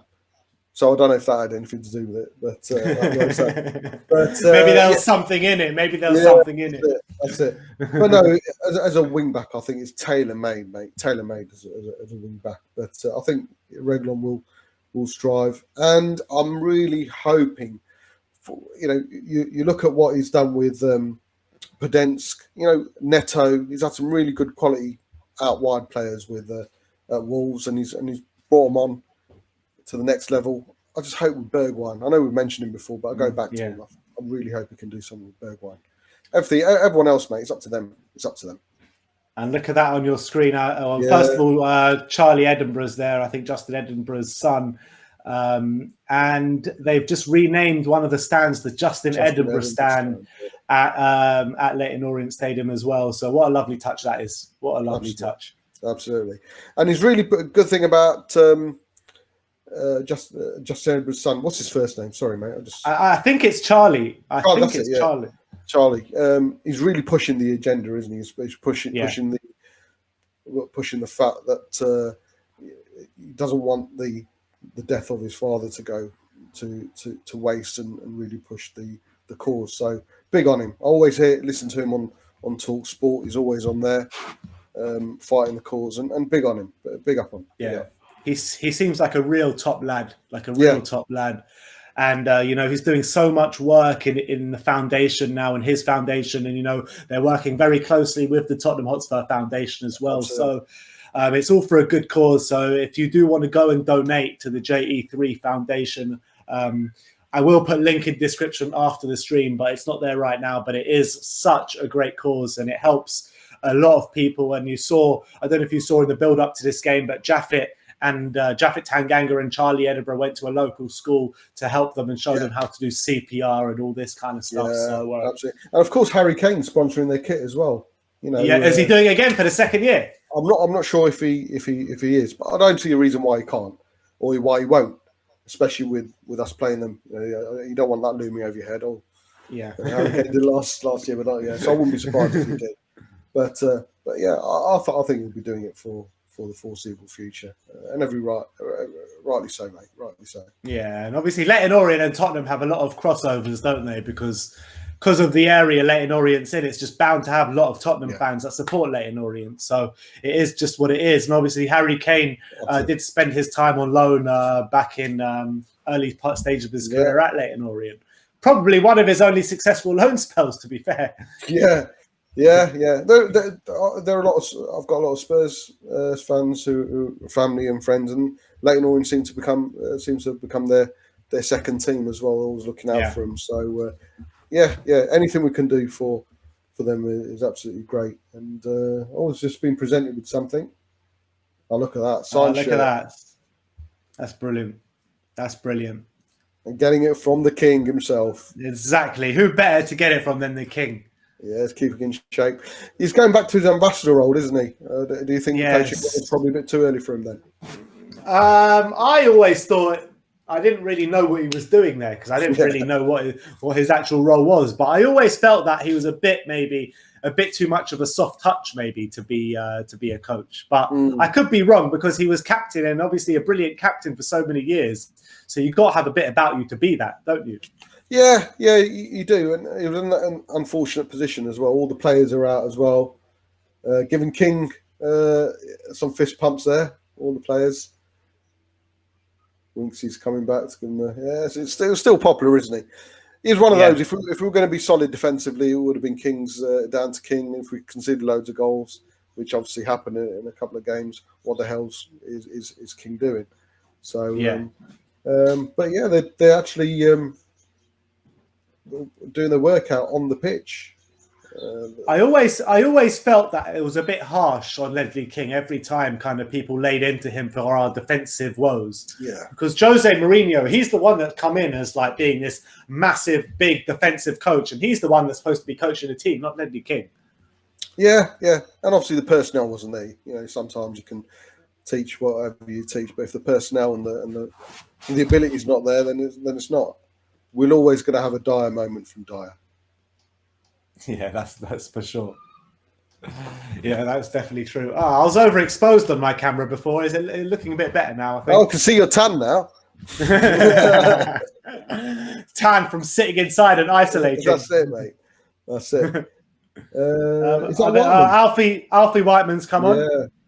Yeah. Again, he was obviously gone off. Yeah, he was in the training videos quite a bit as well, Whiteman. But then again, I suppose you would be, wouldn't you, if you're third choice and Gazaniga not there anymore. So he's going for the ponytail look. He's gone for the old Gareth Bale. Yeah, the old Gareth Bale. I don't think there's any changes in the first 11 though, is there? Doesn't look like it. John's still there. Luke's still there. Wink's still there. I know Scarlett's still there as well. So no, Alfie, just the one. It's confirmed on the Twitter. Oh, wicked. There you All go. right, we're about to Leyton Orient about to kick off. They've kicked off. They are shooting from left to right. Tottenham shooting from right to left. Only one change at halftime so far, and that is Alfie Whiteman coming on for Joe Hart. And now let's hope for a few more goals in this second half. I want to see Stephen Bergwijn get on that score sheet. I want to see Dane Scarlett as well get another goal on that score sheet. And I want to see Lucas Moura. I want to see Dele Alli more involved in this second half. Yeah, definitely Dele Alli and oh, how did that go through? That was across the face goal. Maxim Pastotski looks like he's got a bit of pace about him. Look at this. Oh. Go on, Maxim. That's what I'm talking about. Mate. That's so Foyth, that is. I'm going to call him Foyth. It's easy to say. Oh, you Juan Foyth in disguise. Yeah, definitely. Yeah, how did this cross go through? Oh, dear. I wouldn't blame that on the keeper. I'll blame that on the defence there. Defence coming in the way. Yeah, I want to see it. I'm saying it. I want a Scarlet hat trick today. Scarlet hat trick. Yes, mate. Come on, let's do it. Let's do it, Dane. Do you reckon if he bangs them in over pre-season and he sees some minutes in the first team next season? I think we will. Yeah, I think you'll be a regular on the subs bench, and I think he'll probably be a regular starter in the cup games, be it the Conference League. Conference League for me is a biggie for me, especially for the young players. Put some young players and obviously put some experience in there as well, because I want to win it. I want to win the Conference League. And obviously, we can be hypocrites because later on the stage, when we get to the quarterfinals, then you start playing your big guns. But the opposition that it looks like we'll be playing in the earlier rounds, there's no reason why we can't give these youngsters as competitive a game as it will come really in the Conference League, because I'm sure whoever we play will want to beat us. And so yeah, it should be. I'd put Scarlett, Harvey White. In there on a regular basis. I had a massive, well, not massive, but I had an argument with Simeon over the Conference League last week, and we. I know he doesn't want to win it. He's not too fussed about it, is he? That's what I'm saying. So like he is completely not fussed at all. He doesn't care if we go out the group stages. I mean, but I'm just sitting there being like, we haven't won anything since 2008. Before then, we haven't won anything since 1999. I mean, beggars can't really be choosers, can they? I mean. No. Surely you got to try and win any tournament you're in. Ooh. Oh, that was Bergwijn with the shot there. Yeah, good block there. Good block. Yeah, you're right, mate. And then why not go down as the first team ever to win the we're good at firsts, aren't we? First club to do a double. Yeah. First club to get to 7 or 8 FA Cups. Were the first British team to win the UEFA Cup. That's it. So we're good at firsts. First team to lose against. First team to win the double. Yeah, first team to lose against a team with their manager in prison. We're great. We're great at firsts. So why not? First team Jose Mourinho managed losing against one of his former clubs. Yeah, that's it. First team Jose's managed with the maximum amount of defeats. He's won so many games. So yeah, we're great at first. So why not be the first team to win the Conference League? And first team Jose Mourinho didn't win anything at. Yeah. There you go. Looking. Right, here comes Maxim again. Batdoxy. He's going to get the ball in. Oh, it's a nice ball there. Ooh. Oh, all the way through to Stephen Bergwijn. Bergwijn takes it on. Oh, that's a poor ball. Was that a shot or a cross? I think it was neither, mate. It's kind of good old phrase of caught in two minds. There's always an excuse, isn't it? It was caught in two minds. Oh, it was a shit cross, mate. That's what it was. Got a super chat here from Liam C saying, does anyone know what's happening with the Premier League when the World Cup is on next year? Yes, it's taking a break. Yeah. It'll be taking about a month or month and a half break, maybe even 2-month break. Maybe 12th, I think, is our last game, and I think England meet up on the 14th. And then our first game's on the 20-something. So we've only got a week and a bit after the Premier League. Now, Brian Daigle made a good point yesterday saying, whereas before, after the end of the season, people are knackered, players are knackered and are unable to give it their all, but at least they'll be fresh. My worry is when they do come back after the World Cup, which I expect to win, by the way. If we're going to see natural progression, I think England should win it. how knackered will they be towards? Is it going to affect our club performances? Is our players going to affect how they are towards the end of the Premier League season when they come back? It's a scandal, mate. It's a whole different conversation with regards to it being held in Qatar. It shouldn't be held there. My thoughts and my beliefs on it being at Qatar are strong. There's no reason why it should be there with everything that's going on, human rights. There's a part of me that wants to think that I wouldn't watch it, but of course, if England are playing there, of course you can watch it. But no, I'm anti it. I did a stream dedicated on Qatar 2022, 2022, yeah, and it was some harsh truths that came out. I mean, how many people have lost their lives trying to build these stadiums? Exactly, mate. Exactly. We are talking thousands. Oh, bit of scuffle going on there. None of that in a friendly. Come on, it's the young kid. Cisse.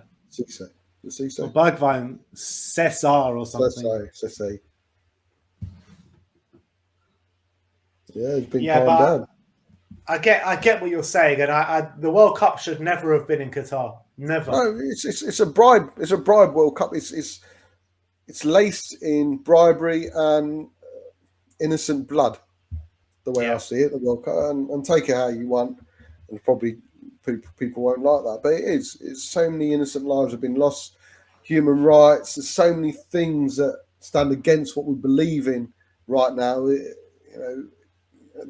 whole BMA, the whole LGB side as well. It's a non-goer there, mate. It shouldn't be there, and the only reason it's there is because someone got a bit of a payoff.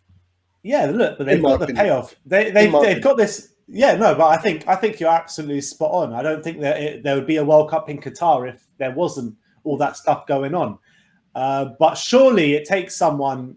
Surely it should have been retracted from the time it's been given to now. It's been so much time, so much news about it has come out. Yeah, pretty much everyone knows what's going on over there. Yeah, money talks. And they're not retracting it. They're not retracting it. It's ridiculous. They're not. They should do. Of course, they should have the balls to say no. It ain't happening. No, they apparently spent billions and billions on stadium and they've got aircon in. I don't give a shit, mate. An air conditioning doesn't bring back a life. Air conditioning doesn't make up for all the poor conditions that people are living in. They haven't got air conditioning. They haven't got illegal workers literally lying on top of each other and how built these stadiums. They haven't got air conditioning. They haven't even got air. So no, mate, it shouldn't be there. It shouldn't be there. And I'm not ashamed to say I'll probably be a hypocrite because, of course, I'm going to watch England, but I wouldn't be watching it in 100% joyous mood the way I was watching the Euros. So no, I get you 100%. 100%. In terms of the bid for the 2030 game, I think it's the World Cup. In terms of the bid for the 2030 World Cup, do you reckon that England and the England fans have ruined it for the nation? Someone said to me, don't call them England fans. They're England yobs. No, by not calling them England fans, we're kind of distancing ourselves from the actual position. They are England fans. There's no denying it. We're kind of washing our hands of. We're kind of disowning the problem, aren't we? Saying, oh, they weren't England fans. They were England yobs. No, they were England fans, mate. They caused it. UEFA and FIFA love putting the boot into the English national team and English teams in Europe whenever they can. The fact that they're going to sit there and work out how many fireworks were set off to give an individual fine per firework says everything. Of course, we don't want it. We don't want fans to trample in and set off fireworks. None of that. We don't want them booing the national anthem. But it happens. But yeah, I think it will. In the long term, it will harm our bid. But if you're looking at it as a nation who's probably best prepared for a World Cup or Euros, it's England. It's England. Yeah. But the so-called England fans who spoilt it, unfortunately, might have certainly sent us down the pecking order, mate.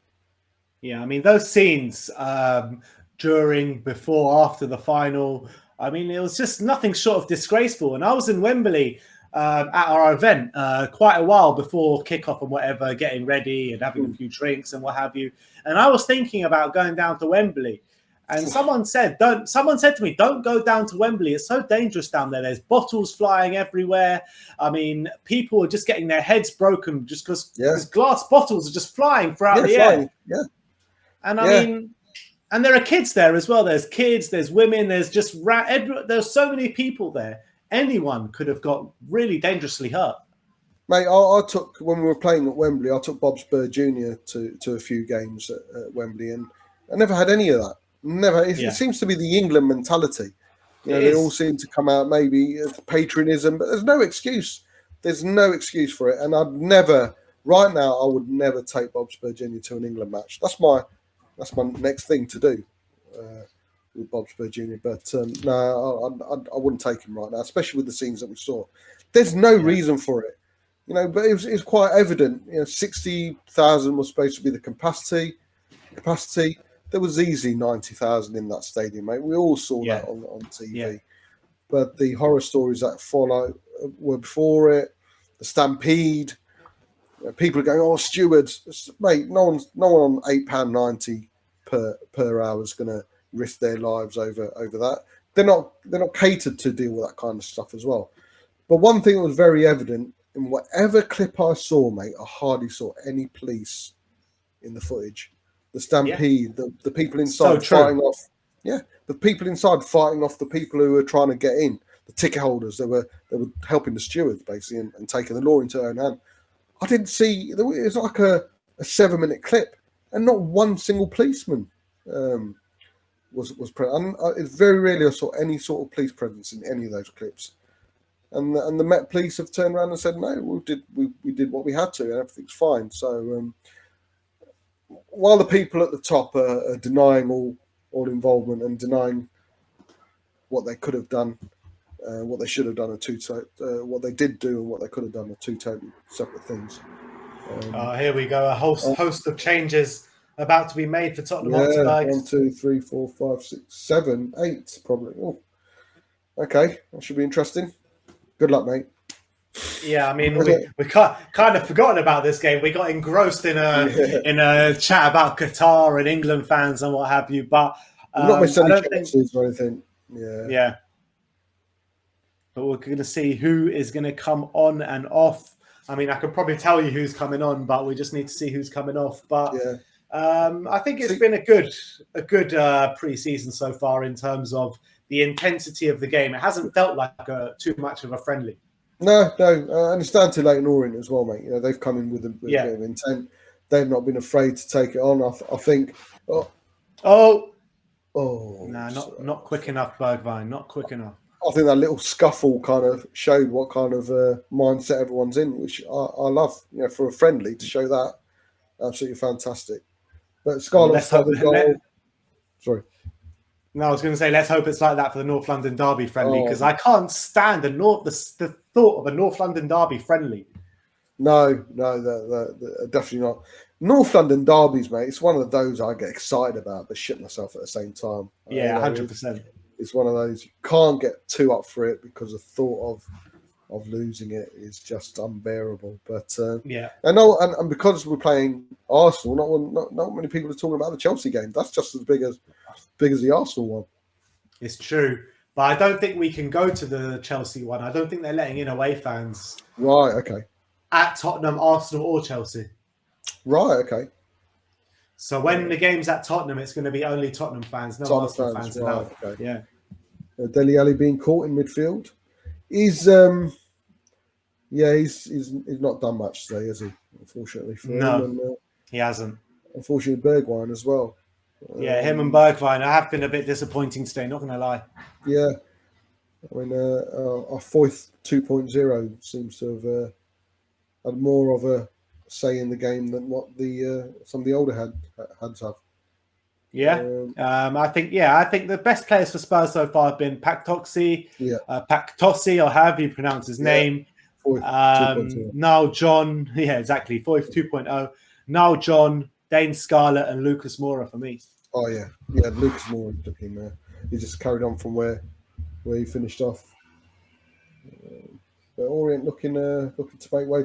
I'll tell you what. If we do make the 7 or 8 changes, and Orient don't, do you think they can? Oh, it's a free kick in a dangerous position. Dangerous free kick position for Leyton Orient. I want Whiteman to be tested now, just to see what he's made of. All right, let's see. The number 10 is a left. Winks got the ball there, didn't he? He did. I think the number 10's a left footer, isn't he? From what I've seen, I might be wrong. Well, he looks like he's standing like a left footer anyway. Yeah, I think he might take it. But I want to see Whiteman get tested, just to see. Yeah, I think it is. Half an hour to go. It looks like the number 10 and the number 7 standing over it. Whiteman trying to organise his wall. Oh! You want him to be tested. You wanted him, and he does. Good save there from Whiteman. That was, down to his right. Good free kick, actually. Kept it low, didn't he? It went round the wall pretty easily, which is a bit worrying, but he got tested, and that's good. I think it was a good hit, to be fair. Yeah. Let's have a look now. Ooh. Nice height, though, wasn't it? Yeah, it was. But no, I wanted to see that. That's good. Go on, Alfie. It's another free kick. This one from a lateral crossing position on the left-hand side. Yeah. Cross is going to come in. And that's out from Eric Dyer. Yes. Yeah, the number 10 seems to be their main set-piece taker, isn't he? Yeah. I'm sure the subs are going to be made next time the ball goes out of play. Yeah, but here comes Leyton Orient in a box, and Eric Dyer heads it out for a corner. He has got it in him, hasn't he? The thing about Dyer, he can do 50 great blocks and part. I remember the game against Arsenal when they put in about 580 crosses in, and him and Toby kept on heading him out, blocking him. His best probably performance last season was against Arsenal. Yeah. But then there's always that, like I say, there's always a Dyer moment, and I always say Dyer has all the attributes. He's got the attributes to be a top centre back, and he can be a top centre back. He performs sometimes like a top centre back, but it's his concentration levels. Yeah, his concentration levels are absolutely awful, and it makes him look like a bang average defender. Some would say he's probably got a mentality as well. You know, he's always there. He's always available to play, isn't he? He's, when picked, he'll never shy away from the tackle. Like you say, it's a concentration level, and I don't know how you can teach a player that. I don't know how you can. I don't know, or can you? Do you think it's a mentality thing? Concentration levels. I don't know. I don't think so, mate. I think mentality just is part of. Here comes all the subs. It's part of your character, isn't it? Part of your character. Mm-hmm. I think concentration levels just is part of your ability. So, I think he needs to. That's one thing he needs to improve. I can see Harvey White. Yeah. Let's see who is coming on exactly. Let me just go on to Spurs Twitter. All right. So, going off is Eric Dyer, Harry Winks, Lucas Moura, Dele Alli, Stephen Bergwijn, Carter Vickers, Dane Scarlett, Niall John, Pascozzi, and Sese. And coming on, Harvey White, Troy Parrott, Clark, Ayoma, Fagan Walcott, Amole, Bowden, Lyons Foster, Mundell, and Devine. So there's not going to be one recognised first-team player in the team, I believe.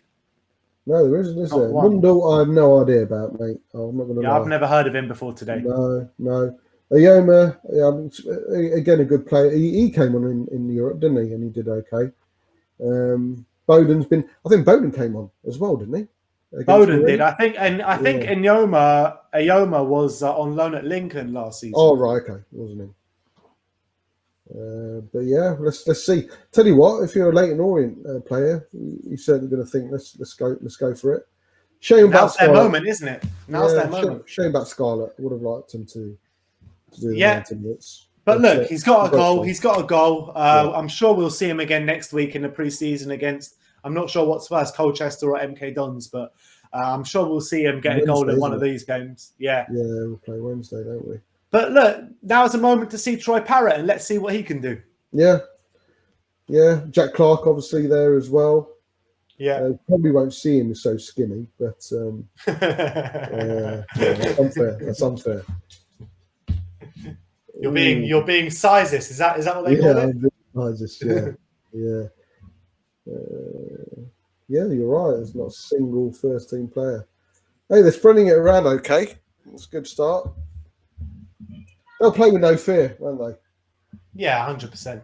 And I think, like I said, like all I've seen from these young players is confidence, and I think they've all played with a bit of confidence.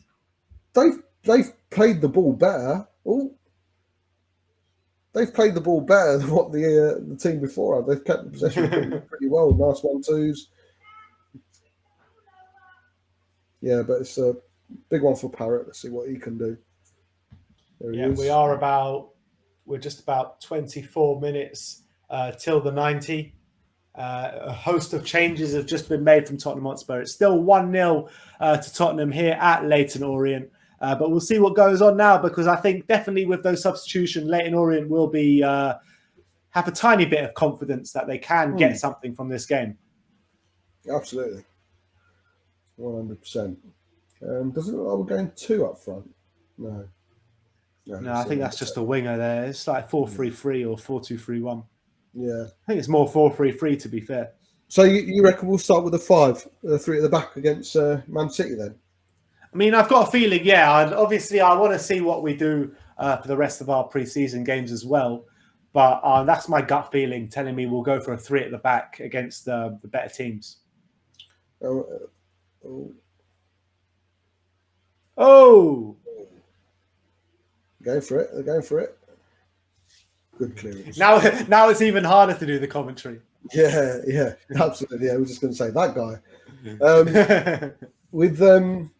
Are you worried that I'm more worried the fact? Well, I'm not just as worried that the fact we've not got rid of anyone apart from Foyth.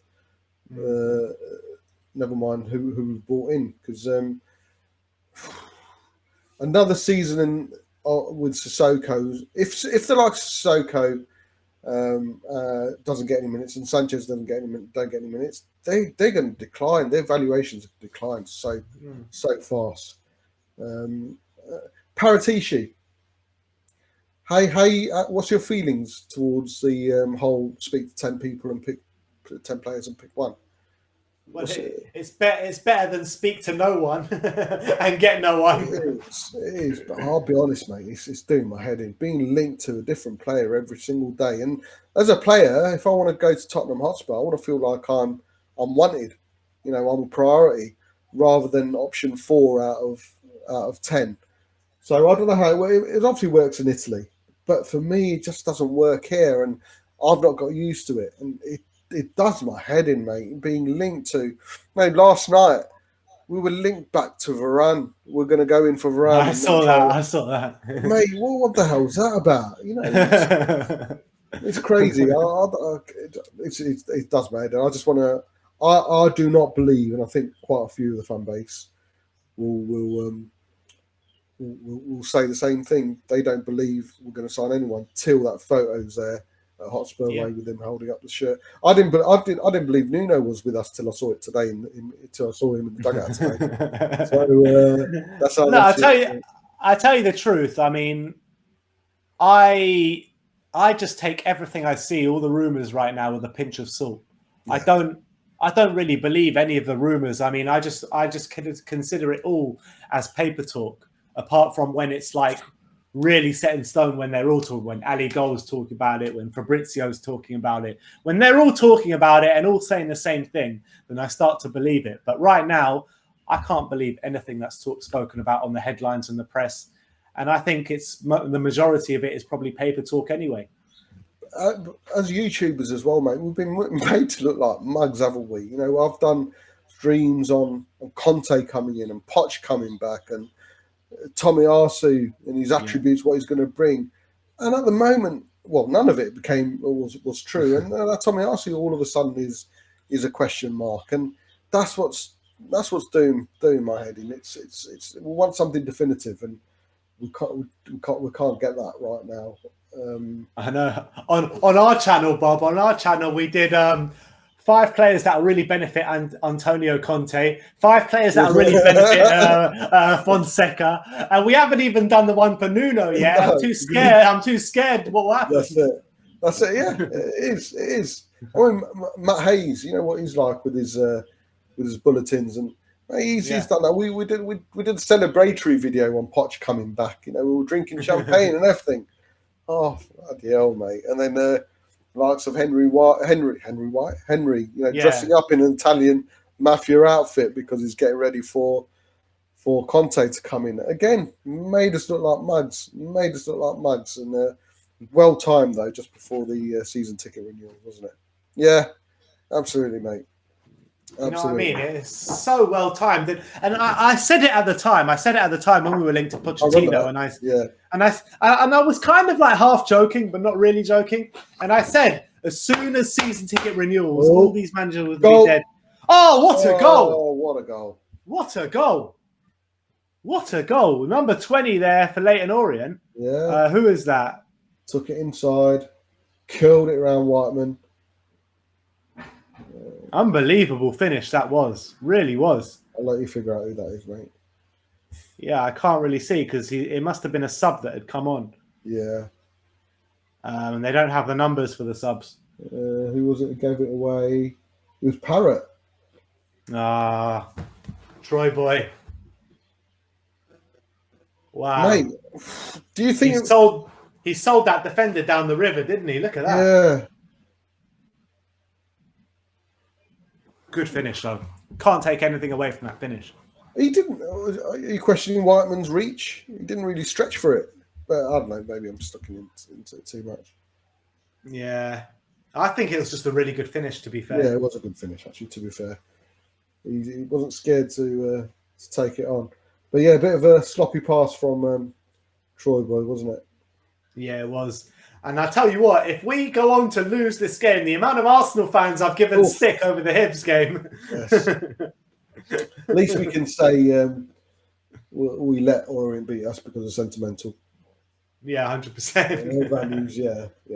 Get all your excuses in now. That's it. We let them. No, to be fair, though, we don't have a first team player on the pitch. No, and to be fair, Arsenal did. They had 12 players. You can count William twice, can't you? It's 2 players. And apparently, Bellerin was looking a bit podgy as well. Yeah. Corner to Tottenham. Yeah. Mate, I wouldn't. It says. I'll tell you what.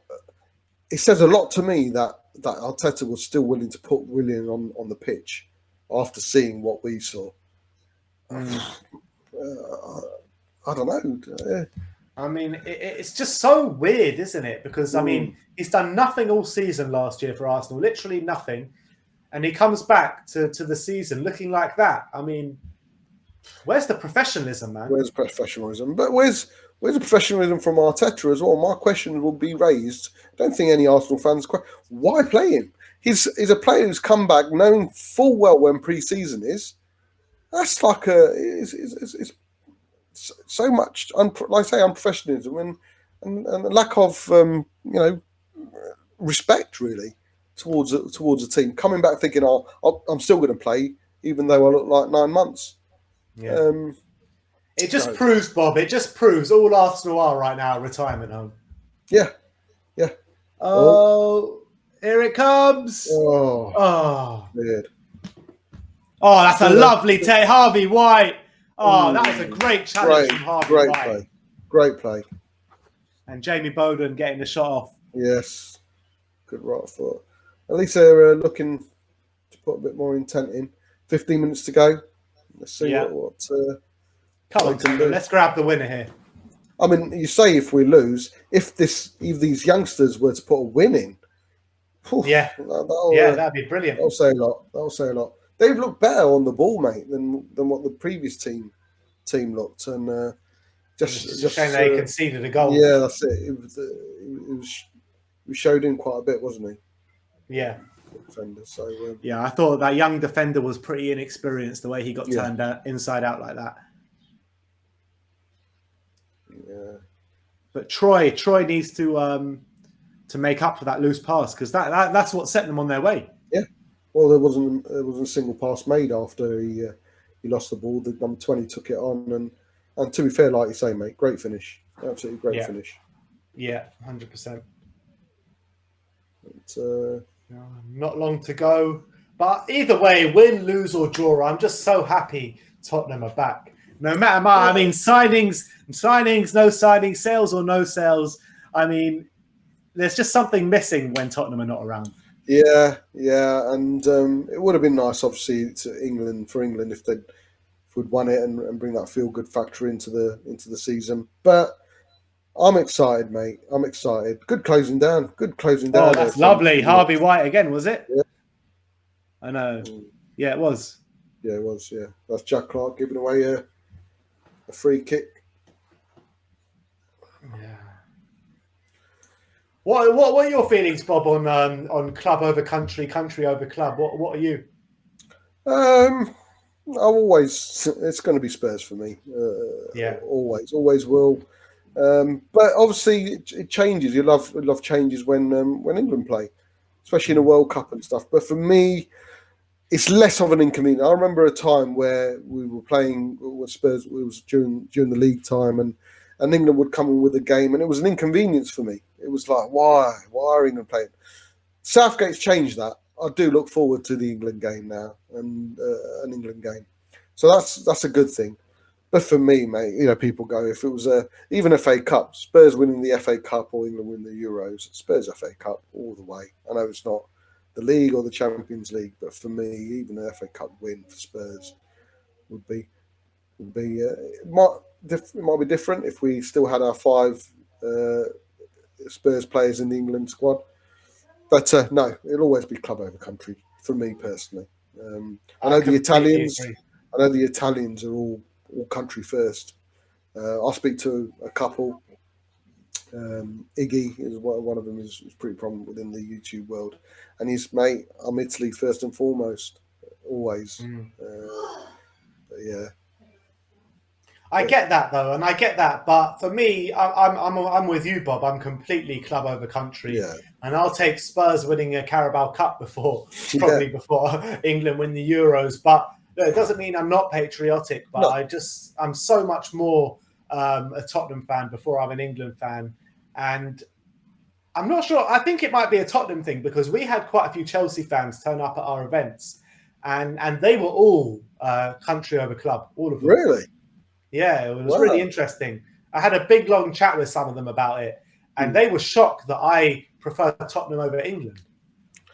To be fair, they've had this success, haven't they? They've seen them win cups, so they probably think, a season with England winning something and us not winning anything isn't a big deal. Whereas we're crying out for a trophy, mate. We're crying out for that consistent top 4 finish. Would I go as far as a 3 years of a top 4 finish over England win the Euros, mate? I'd even choose that. I'd even choose a consistent Champions League finish for 4 years running over England winning a Euros. I'm as patriotic as they come, but even then, but it just shows probably reflection of how poor we've been of late. Yeah, true. It's very true. We are about to hit the 79th minute mark, just 11 minutes to go. It's 1-1 here in Orient, in Leyton. And let's see if Spurs can do anything here for these last final 10 minutes. They are passing it around the back quite comfortably. No real pressure from the Leyton Orient attack, but they've won it back now. They try to play it through the lines, and here come Leyton Orient. Passing it back. I mean, I would like to tell you what players I see on the pitch, but I really have no clue, especially the players in red, that's for sure. Oof. That's a bit of a naughty challenge there. It was, yeah. Who was that from? Thing is, they even got the names at the back, mate, which doesn't help. Exactly. We tell Bowden, we tell Harvey White, we know Jack Clark, and the, I don't know, which one's Mundo? Troy Parrott. Troy Parrott, You'll know. I don't know. I don't know who the ones. I don't know who the ones are. I don't know. We'll have to Google what they look like. We're doing a Danny Rose. Exactly. You excited to give Danny Rose a proper send off when he comes? I think it's third game of the season or something at the Tottenham Stadium. Yeah, yeah, it was great. It was a good servant, but unfortunately, the way it ended, he became an irrelevance, didn't he? Yeah, that's unfortunate. It became, he became not even an irrelevance. He became just a nuisance. Yeah. It was just there, which is sad because his debut goal will always sit in our memories forever and ever. And also last season at White Hart Lane, he was probably the best left back in Europe. Oh, easily, mate. We had the two best fullbacks in Europe at one time, didn't we? In Walker and Rose. Yeah. But yeah, just sad the way it finished. He should have gone when he had the chance. You know. What about Milan? No. He's still waiting, mate. He's still waiting. He's still waiting. He should have gone. He should have swallowed some pride and gone when he left, because he who knows, mate. Good season when he went out on last season. He might have even got into the England squad. I mean, after seeing Luke Shaw play, obviously it's highly questionable, but who knows? Who knows? I hope he does well at Watford. Just it's sad the way it ended because, like you say, it was a nuisance. It just became an irrelevance. He went out without a fanfare and everything else, and a well done. There was a sentence on the website. Yeah, it's just a shame, mate, because he was part of a really, really good team. Yeah, I just don't. It doesn't sit right with me that that his kind of ending to his Spurs career kind of overshadowed his whole tenure at Spurs, because he was with us for 14 years. Yeah. The best. And you don't get many players. You don't get many players that stay at one club for 14 years. No. The best Chester downer of a ball I've ever seen. He's absolutely brilliant at that. Absolutely brilliant at that. The way he used to take it down in his chest. But yeah, it's a shame, mate, and I'm sure he'll get a good reaction from the Spurs fans. Yeah, I'm sure he will. He deserves it. Yeah. Oh, here he comes. Corner. I'm not sure, mate. I'm not sure who that is. I'm not sure who that is either. No. John's still on, isn't he? Yeah. Sorry, what did you say?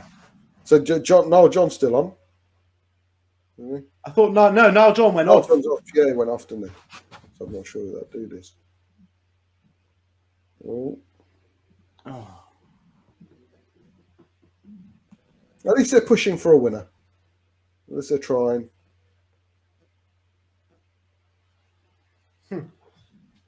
What about this comment from Sam Finch? Sam Finch says, Ben is much more better than Sim.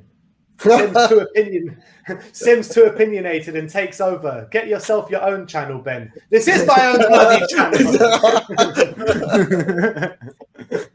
That's, how ironic that he's giving such an opinion about Sim and having an opinion. That's funny. Oh, here we go. Oh, good tackle. Jack Clark, wasn't it? Jack Clark. Yeah, that was Jack Clark bearing down into the box, and the defender made a last-ditch challenge there. Last-ditch challenge that just took the ball away, and I think it's a corner to Tottenham now. 84 minutes on the clock. That just sums up Jack Clark. He can't even spit properly. Just started dribbling down his face. Corner ball. Oh. Get some play. Jack Clark again. Yeah, this is Harvey White on the ball. Back to Jack Clark. Good closing down. Tackled, and it's a throw on to Tottenham. Jack Clark's going to take that quickly. Number 32. That's what we're going to call it. I have to call them by numbers now. At least they're pushing. They're showing some intent. They're not going. Yeah, for sure. Into their shells, and I think they know, representing Tottenham Hotspur Football Club, you need to be winning these games. But it's a pre-season. It's the first pre-season. Yeah. So, like I said, fitness is first and foremost in these games. Yeah, absolutely. Oh. Number 21 giving away a free kick there. That's Nyoma. Nyoma, right? Okay, we got that one. Yeah. Should recognise him actually. Ooh, talking to there for Nyoma. Not seen a card yet. It's very rare you do see. Bit of a Chiellini there, bit of a Chiellini drag back.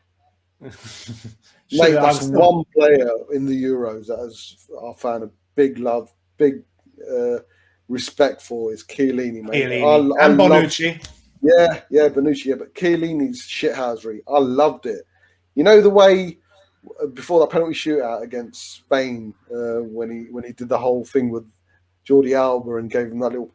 It was like a dad saying to his 8-year-old child, "Come on, should we go out to play now? Come on." It really did. I think that was the point where Spain lost because Chiellini was like he towered over him.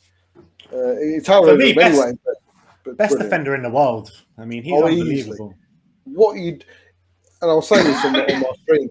If we could go there and just get some of his DNA mentality in a bowl and spread it over our defenders, mate, would be so good. That all or nothing. Surprise, surprise. Literally. To win. You're looking forward to the Arsenal, Amazon? Mate, I really hope that Hibs game was their first episode. That'd be wicked. That'd be. But we had what's his name? Who did the commentary for us? Tom Hardy. Tom Hardy, yeah. So who would you have for Arsenal doing their stand? I'd have Jimmy Carr, not Jimmy Carr. Jimmy Savile. Jimmy Savile. Too far. Alan Carr. I'll get Alan Carr there. get him to do a voiceover. Hopefully suits their season. A bit of a joke. I'd have someone like Jeremy Corbyn, you know what I mean? Yeah. Let him do it. But we are 87 minutes on the clock, not long to go now. Tottenham pushing for this winner. Leyton Orient also showing a bit of adventure when they go forward, but it is passing it around the back now for Tottenham. TJ and Nyoma. Going to find someone going forward. I think that's Harvey. Yeah, Harvey White's had a few touches, hasn't he? He's not given the ball away once. He's always involved, Harvey White. Always.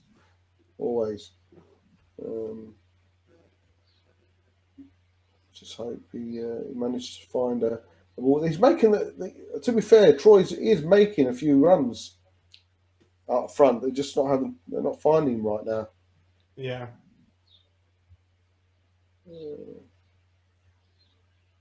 Keeping the ball well, the Spurs youngsters. Brian Dunleavy in the comments says Forrest Gump should do the Arsenal commentary. Yeah, yeah, absolutely.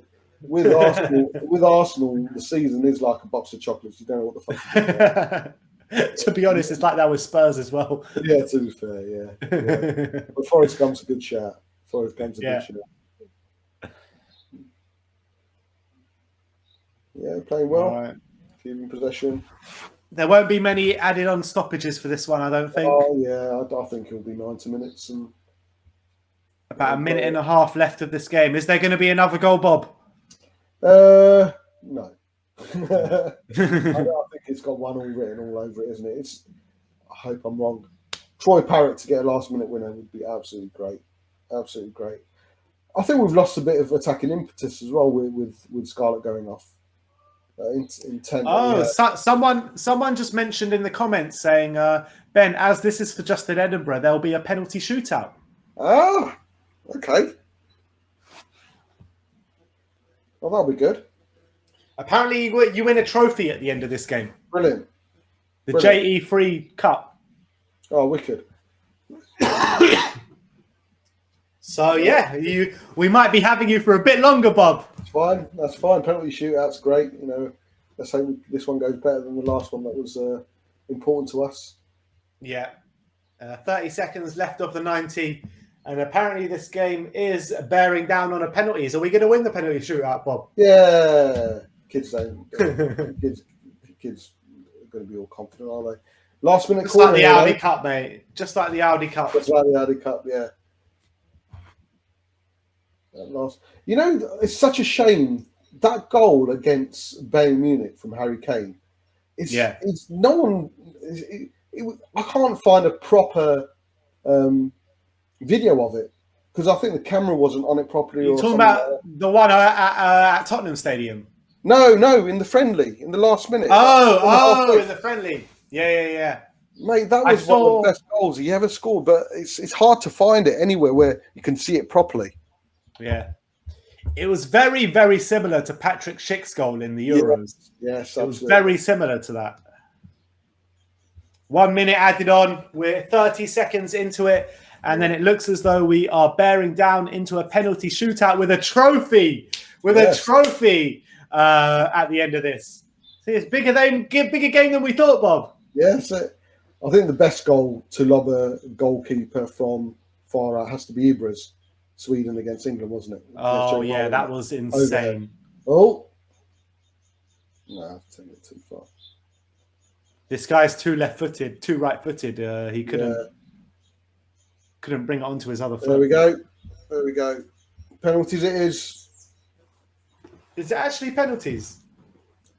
I think so. I don't know. Let's have a look. What's people saying it's not? No, it was just one comment in the comment section, so I don't know. It could be. Everyone's shaking hands as if it's the last. They don't normally shake hands after 90 minutes. It looks like they're going to share. They're going to share the cup. Going to share it. The good old Community Shield. Remember the old Community Shield? Yeah. Shared. Spurs and Arsenal shared it in 91, right? In 92. Yeah. First time I saw Andy Cole, I remember he nearly scored against us in that 0-0 Charity Shield. Because Arsenal started off at Arsenal, didn't he? Yeah. Yeah, it looks like it's going to be a shared trophy. All right, so that's a shared trophy. There'll be no penalties. We got lied to in the comments before. We got lied to. But there was no extra time, no penalties. And it looks as though Tottenham and Leyton Orient are going to share the trophy. Charlie Edinburgh is there ready to give the trophy away. But look, Bob, it's been an absolute pleasure having you on today, mate. Absolute pleasure. And I would say you're probably on a par with Sim now. On a par. Oh no, mate! I'm never going to replace Sim. Never chance. And that's my opinion. But that's how I still laugh at that. I still laugh at that opinion came in. My opinion. Yeah, Sim's too opinionated. He's too opinion. That's my opinion. All right. Okay. Love that. But look, thank you so much for coming on today and filling the void that Simeon was missing. And yeah, hopefully we'll see you again very soon. Any closing words from yourself? No.